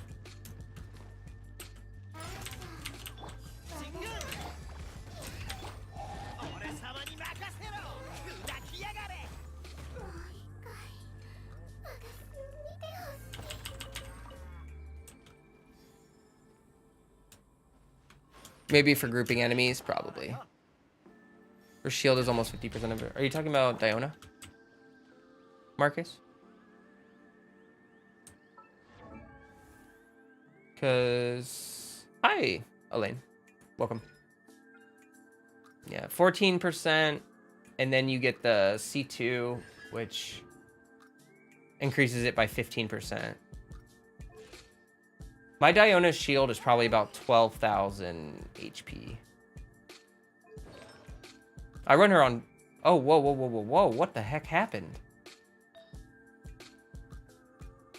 What the heck? What happened to my 4-piece bonus?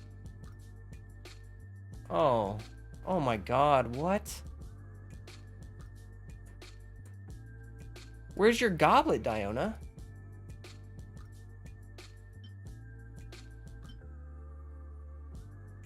What? Wait. Why do I not have four? How do I not have 4-piece? What is going on?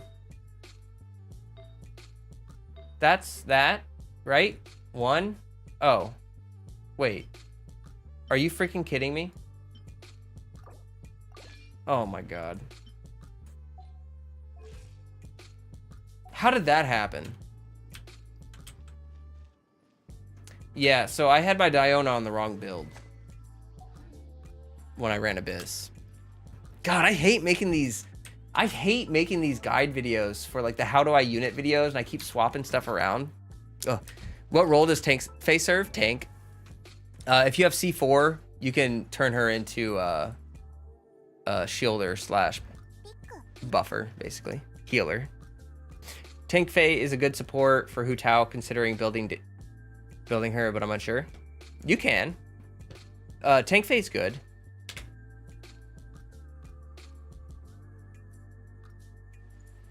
I'm going to give floor 10. Yeah, no artifact preset is how that happens. Yeah, exactly. Gonna give floor 10 a try again. Good luck, King. Yeah, we need preset artifacts. This is why you never swap artifacts. See, I never used to swap artifacts. I build my units with their own sets. Like, I don't share sets on any of my units. But now that I'm a content creator and I make these videos, like these how do I unit videos, and in those videos, I try to show unique teams that people don't see often. And so that ends up making me use units that I haven't built. Like these guys down here. And whenever I have to use them, I have to just give them a build. Because I only have... I think I have like 25 or 26 units built. How strong is Yanfei's shield? It's 45% of her max HP.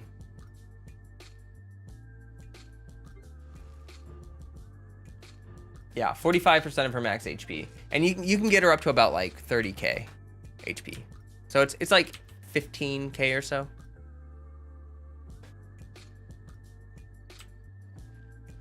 You built Tank Tank Faye for Ganyu. Tank Faye is a good unit.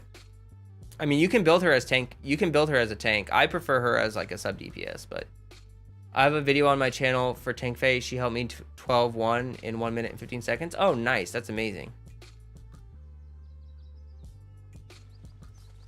Grat Star Fury. Yeah, she is very awesome. And then also, like Marsh said, Pyro Applicator as well. Because, like, Hu Tao does not have access to Pyro Application outside of her E state. And if you want to swirl Pyro with Hu Tao, you need another Pyro unit to be able to, you know, apply that Pyro outside of her E state.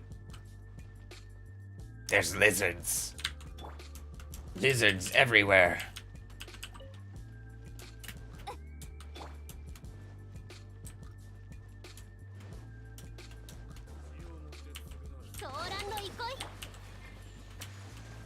Which character complement Tank Faye well? Tank Faye is really good for like a Hu Tao. Like if you don't have Toma. Some people like Tank Faye more than Toma. Which is fair.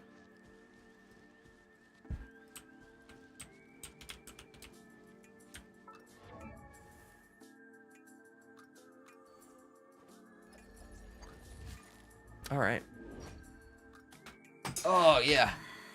If you're enjoying the vibes, make sure you dropped a like on the video. It would help me out a lot. I appreciate you guys. We're going to hang out for just a few minutes more, and then I'm probably going to start rapping.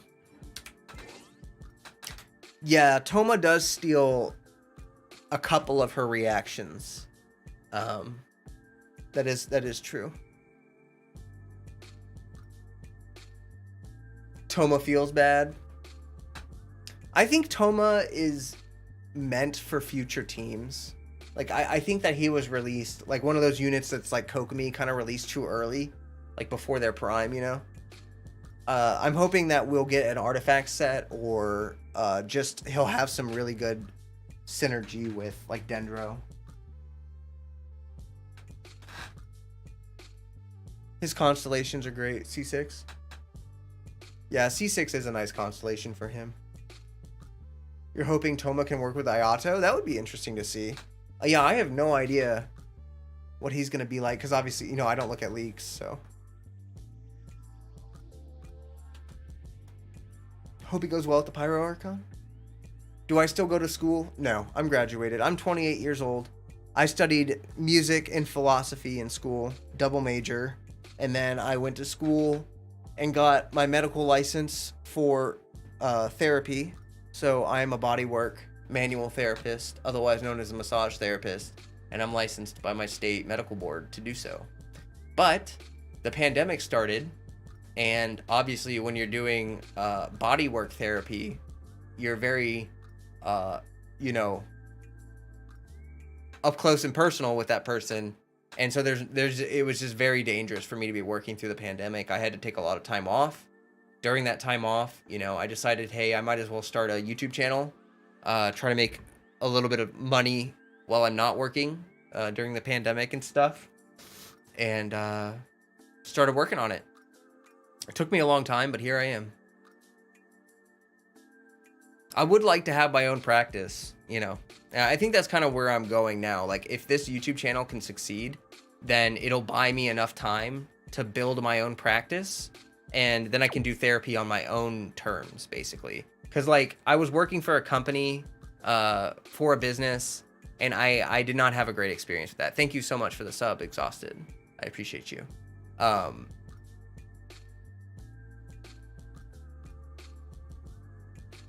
well, thank you, Brian. I appreciate that. I appreciate that a lot. You know, it's been a work in progress. It's taken a lot of effort. I'm glad that I didn't give in to, like, you know, I didn't really think that, how to put this, like, a lot of content creators get frustrated with the slow growth at first, and they try to do, like, a lot of, like, drama or clickbait to, like, push themselves up in the algorithm. And honestly, one of the best decisions I've ever made in my life is not doing that. Like, just putting out videos consistently, just not focusing on, like, are they going viral? Are they going viral? Like, just doing what I want to do and building my platform. And like, it's so nice because like people are here to support me and they showed up, and I was nervous, you know, like what if the people that I'm trying to bring into my community don't show up? And here you are. So thank you for being here. I appreciate all of you so much. It does mean a lot to have so much support from people. Thank you, Dirty Bubbles. Low is a blessing in disguise. Oh, now I understand what, on why with your background music choices. Yeah. Yep. Yeah. Jazz is one of my favorites, and like a lot of variety. Deserve a lot more. Thank you. I appreciate you. I'm doing my best, you know. It's all a process. It's all a process. I'm just trying to look at the big picture, you know what I mean? COVID hit very hard for so many people. Yeah, you're a hospitality worker, Himanshu. I can imagine that's gonna be tough with the pandemic.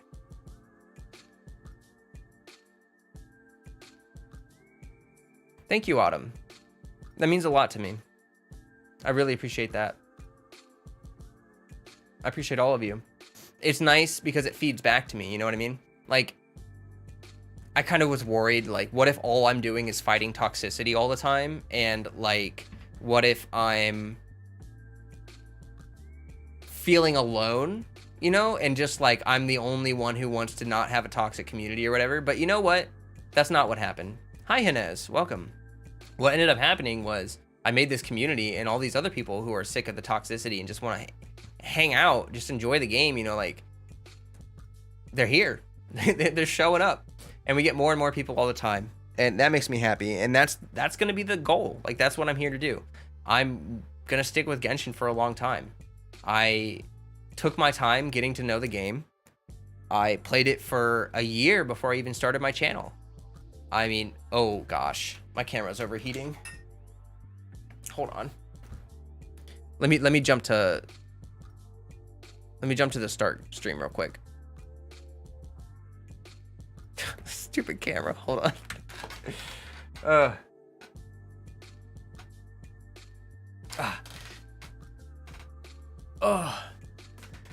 So I'll keep chatting for a little bit, but then we're gonna wrap up soon.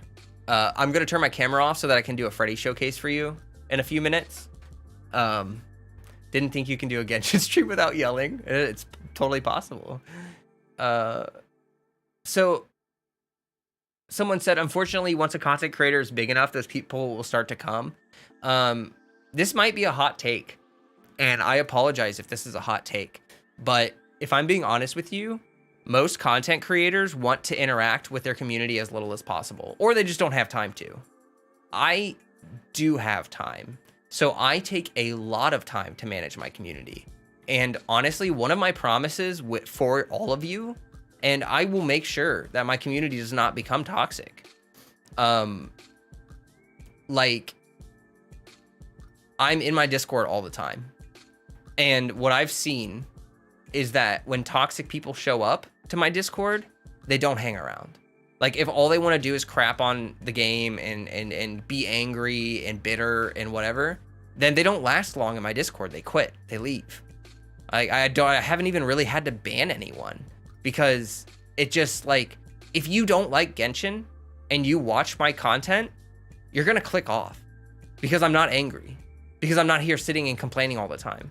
Like, you're gonna watch my content and be like, this guy's a white knight, this guy's freaking blah blah blah blah shill for Mihoyo or whatever. And it's like, no, I just like the game, and I'm not gonna waste my time and energy complaining about something that I enjoy. Yeah, I know that there could be things that are better. Like, I do have, like, desires for Genshin to be better. I do have desires for the game to grow and prosper.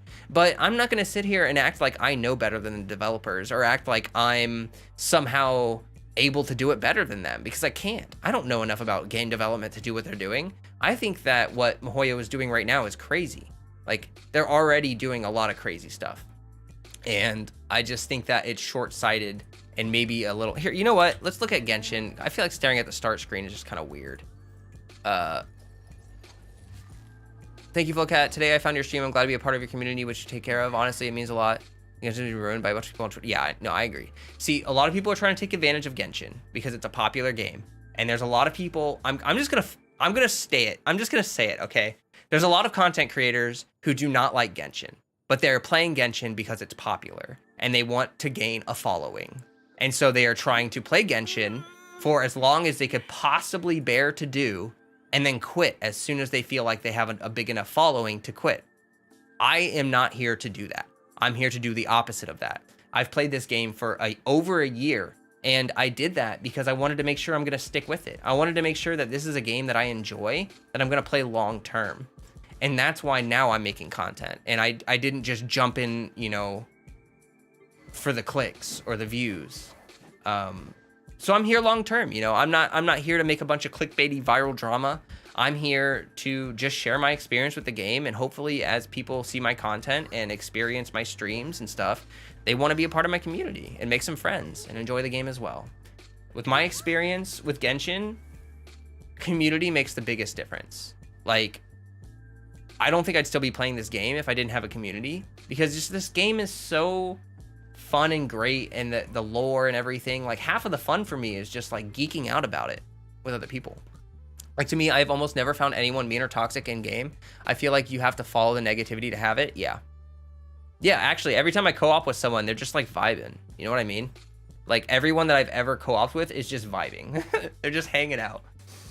All right, let me scroll back on chat. I didn't look for a while, so let me see what you guys are saying. Needed technical difficulties page. Yeah. Genshin saved your life, not kidding. Aw.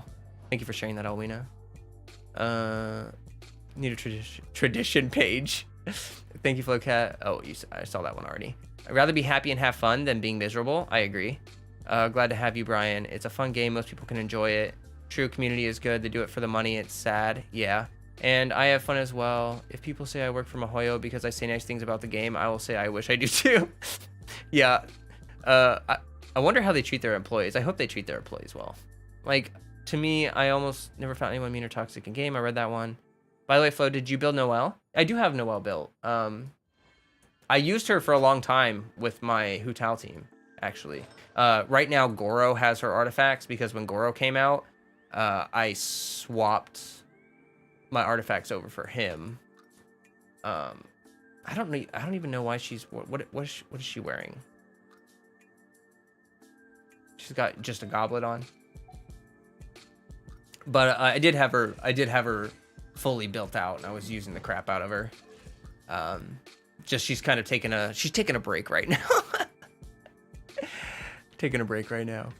All right, let me see what you guys are saying again. So many nice people in game, it's overshadowed by the amount of toxicity on Twitter and other. Yeah, you just like I know it sucks, but like if I'm being totally honest with you, you just gotta ignore it.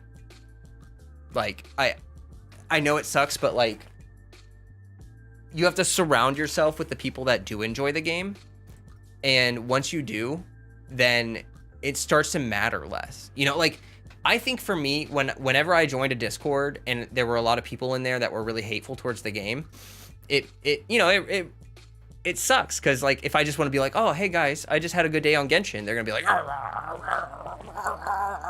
and it's like, look, like I don't care. I'm sorry if someone has had a bad experience with the game and they don't enjoy it. There's plenty of other games to play. Lost Ark just came out. It's a free MMORPG. If you want a hardcore grindy game, go play that. You know, if you have problems with the game, why ruin it for people that do enjoy it? You know what I mean? Like why just crap on the game constantly for people that want to have just a conversation about it without that? You know what I mean? Without all of the crap that comes with it. Like I remember I used to share my team comps in Discord, right? Because I like building off-meta teams. And there used to be people who, I kid you not, I would share my off-meta team comp and I'd be like, hey, this is what I'm doing. It's really fun. And people would be like, don't talk about here. You're going to encourage other people to do that. And that's wasteful for their resources. And that's bad for the game. And like, don't talk about that. It's like, what are you saying? I'm not allowed to talk about my weird team comp because some free-to-play player might read it and think it's a good idea. I'm not telling anyone to do it. I'm just saying, hey, I did this thing and it was fun. And I'm not allowed to say that because I might influence someone to pull a unit that they want. Like, what are you saying? Like, what the heck? Like, why not just be like, oh, cool. Not optimal, but that's funny. Like, maybe it was a meme comp. You know what I mean? Like, what the? Like, just chill and let chill. You know what I mean? Chill and let chill, my friend. That's all I'm saying. Like, that's why I made this community. That's why I made this YouTube channel.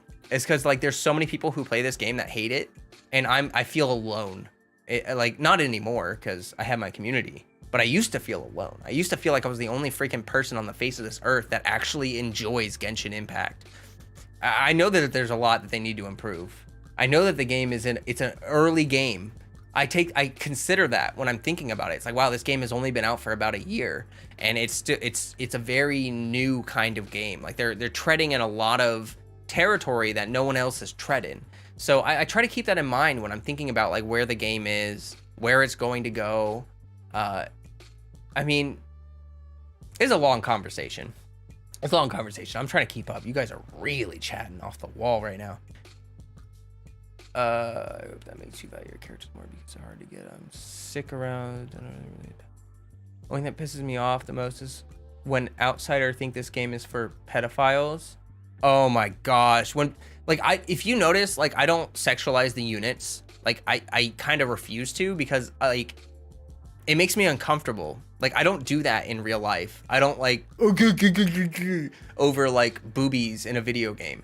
And I'm not gonna lie, when people do that and they create that perception that, like, anyone that plays Genshin Impact is like a sex maniac or something, or like is just doing it for the boobs, like, oh my god, that makes me so mad, because, like, that's a stigma that I don't want put on me. Like, I don't want people putting that on me. You know what I mean?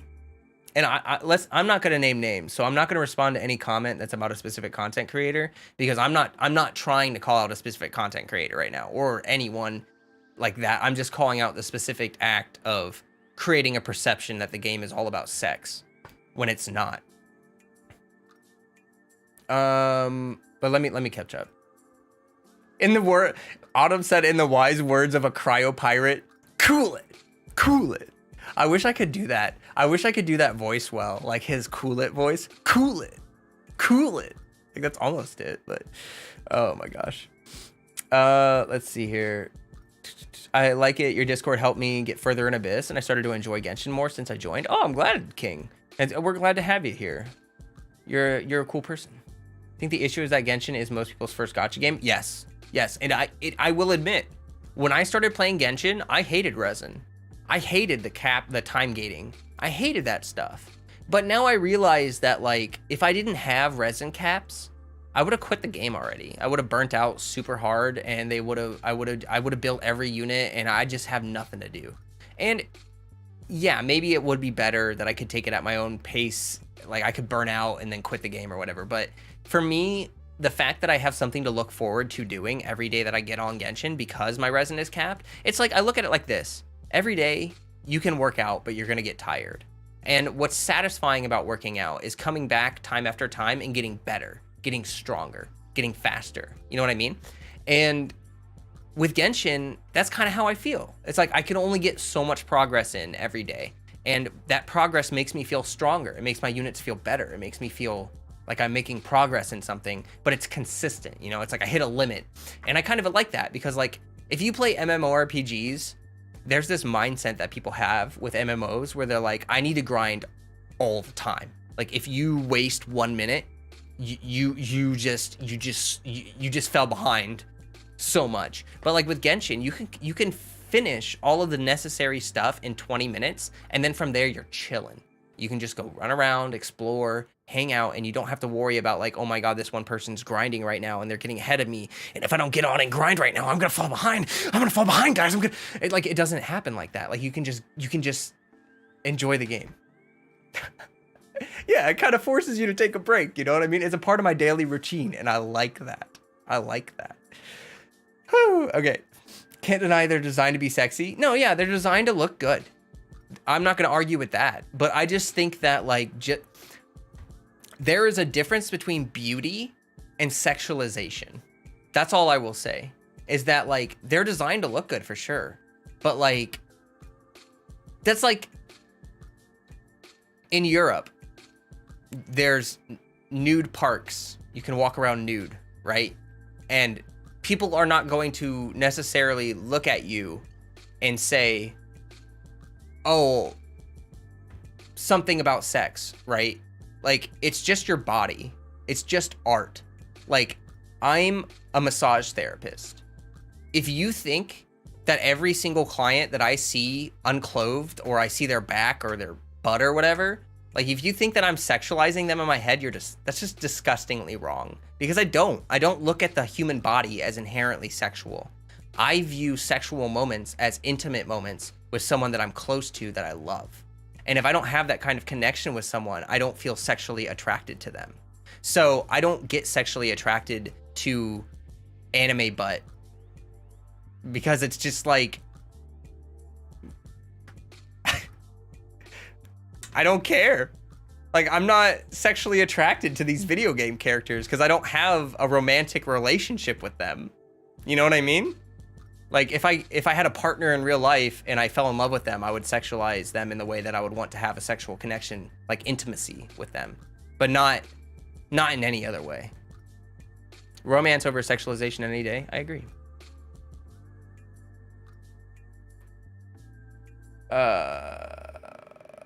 Resin is necessary evil. I agree with that.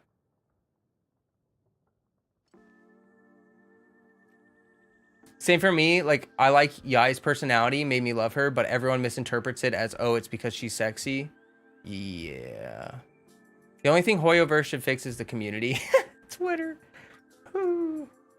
Yeah. Someone runs the Twitter for my account, and I'm very glad for that, because I don't know if I could handle it. Even my favorite character, I like her because of the story, not because of her looks. My favorite female from One Piece is the same way she's so misunderstood. Is there any way to not let the gacha system bother you? That's the part of the Genshin I dislike the most. Gacha is just a means to get a character. Okay, so I'm going to explain something to you, and you're going to think that this is copium, but I promise you that this is somewhat meaningful, okay? All right. Gacha games revolve around building value for a unit, right? So, like, you wouldn't spend the resources for a unit unless you felt that they were worth it, right? So now we're getting into value statements. Value statements, specifically when you're talking about ownership, you're talking about equity. So you're talking about, like, what do you, like owning a house, it's like having stock in something. It's like, what do you gain from owning this unit or owning this thing, like a house, right? And we're talking physical stuff right now. So you get into the digital world, and equity kind of vanishes, right? Because you can just copy paste something. You can just have unlimited of that thing. So the point of equity kind of falls flat, right? Scarcity creates value, like supply and demand. So what gacha systems are trying to do is they're trying to make the units have value by making them unaccessible. Like, the lack of accessibility increases the value based on the lack of inaccessibility. Like, in any gacha game, the most expensive units are the hardest ones to get.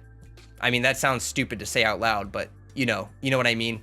Like, that's how they directly create value for the units. If every unit was really easy to get,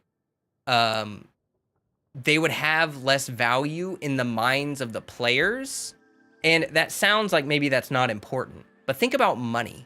If we all woke up tomorrow and decided that money wasn't worth anything, our economy would crash. We would be in a dystopia.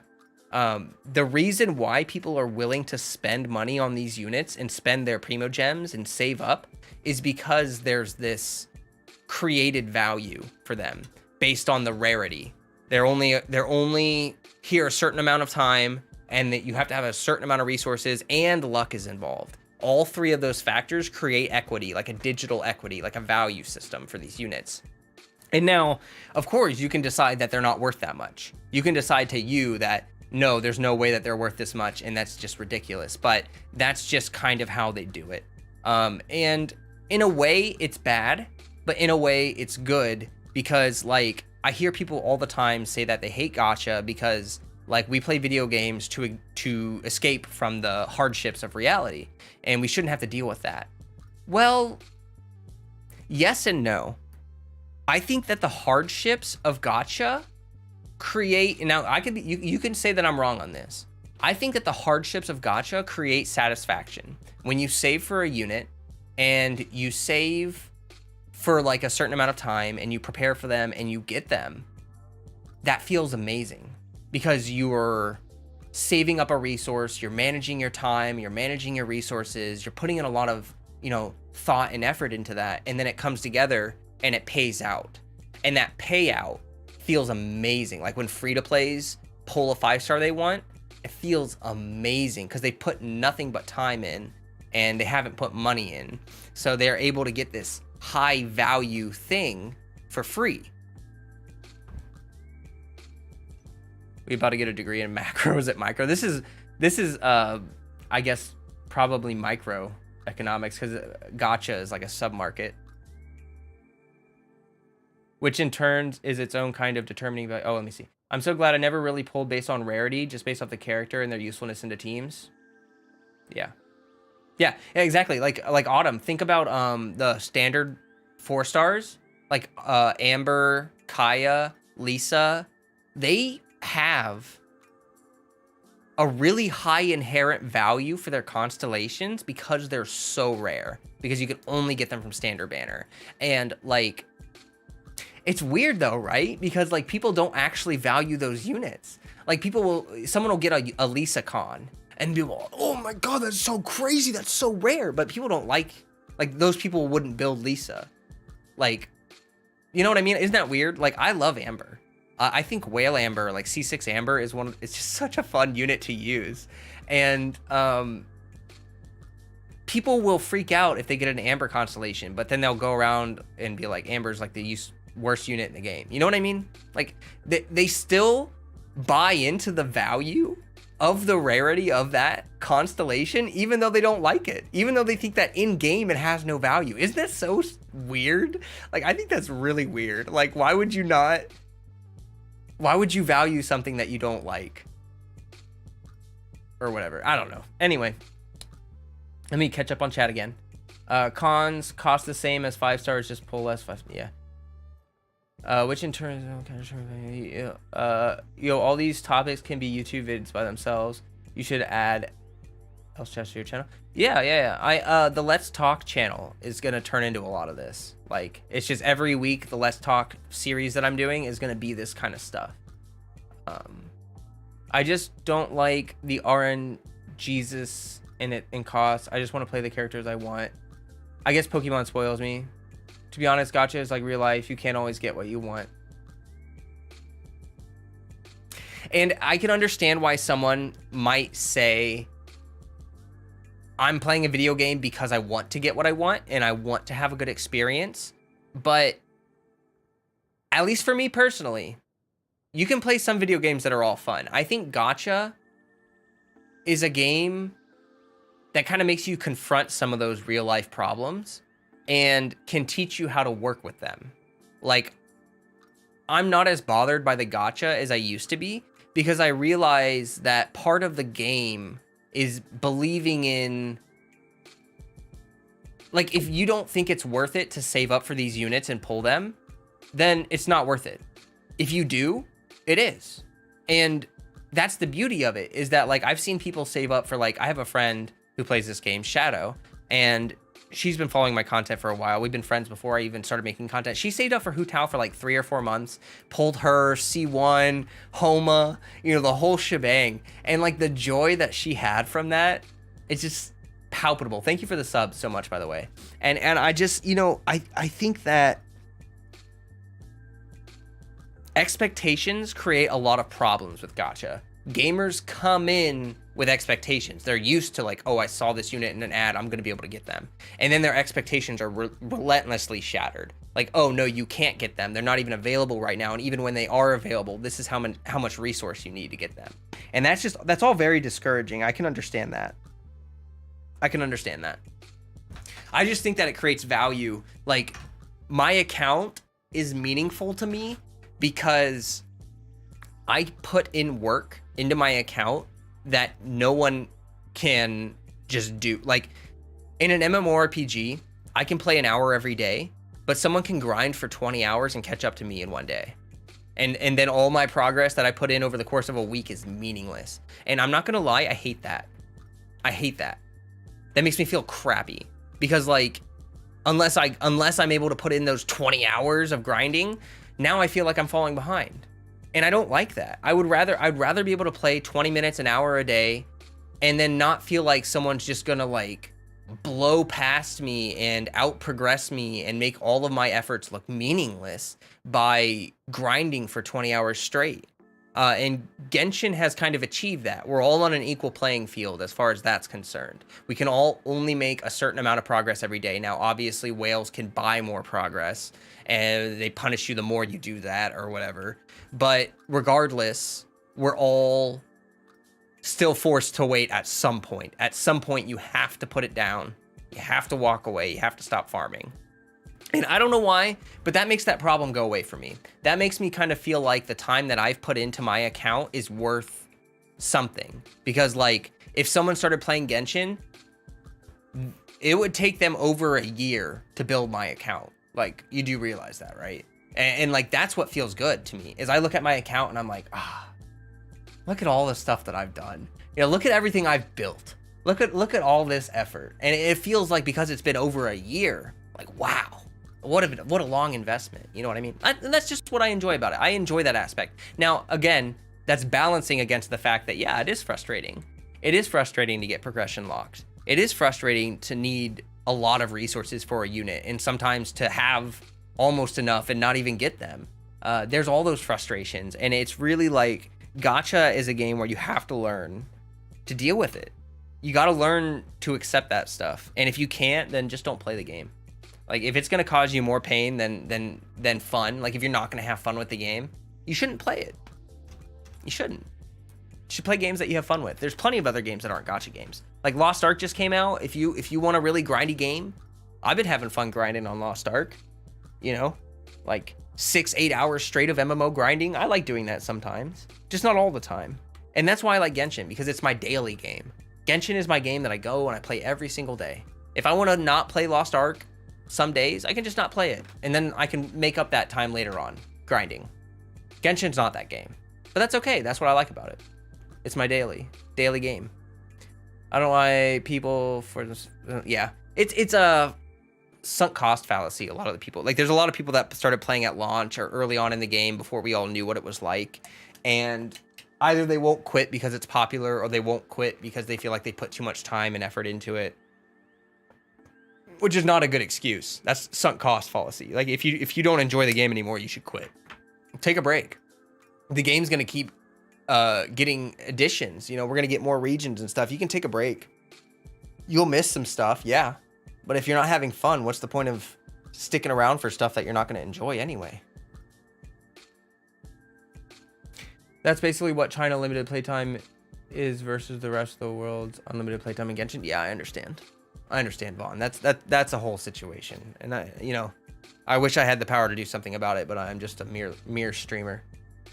Atago is playing Lost Ark now and listening to me. Yeah, I was playing Lost Ark during Walrus' stream yesterday. It's a good grindy game. Like, if you want a grindy game, go grab a grindy game. Genshin is only grindy to a certain point. Like, you can run out of stuff to farm, and grind. But there's other games that have, you can waste your time all you want on them. People think missing a character is the end of the world. Yeah. Yep. Got to learn to accept it. And you know what's funny is, like, people will... Nah, I don't even know. That's not important. Okay, I'm going to wrap up soon. I'm going to give you guys a little Freddy cam. So...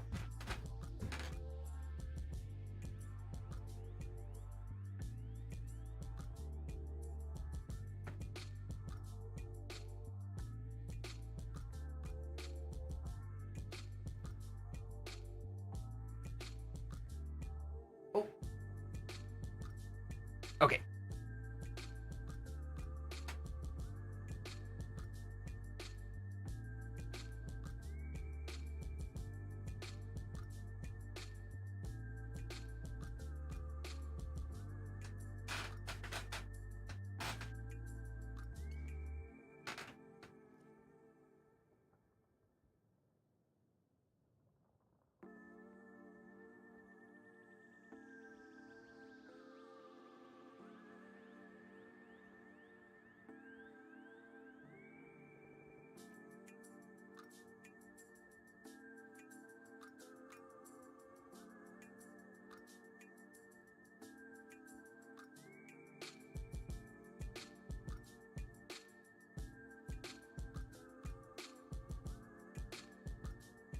Oh, that was a big yawn.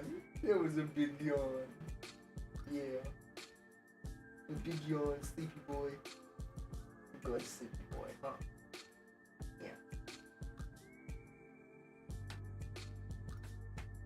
Yes. He's a very gentle boy. He's a very loving boy. All right, I'm going to let you guys go. I hope you all enjoy the rest of your day or night. And as always, stay healthy, stay hydrated. Peace, everybody.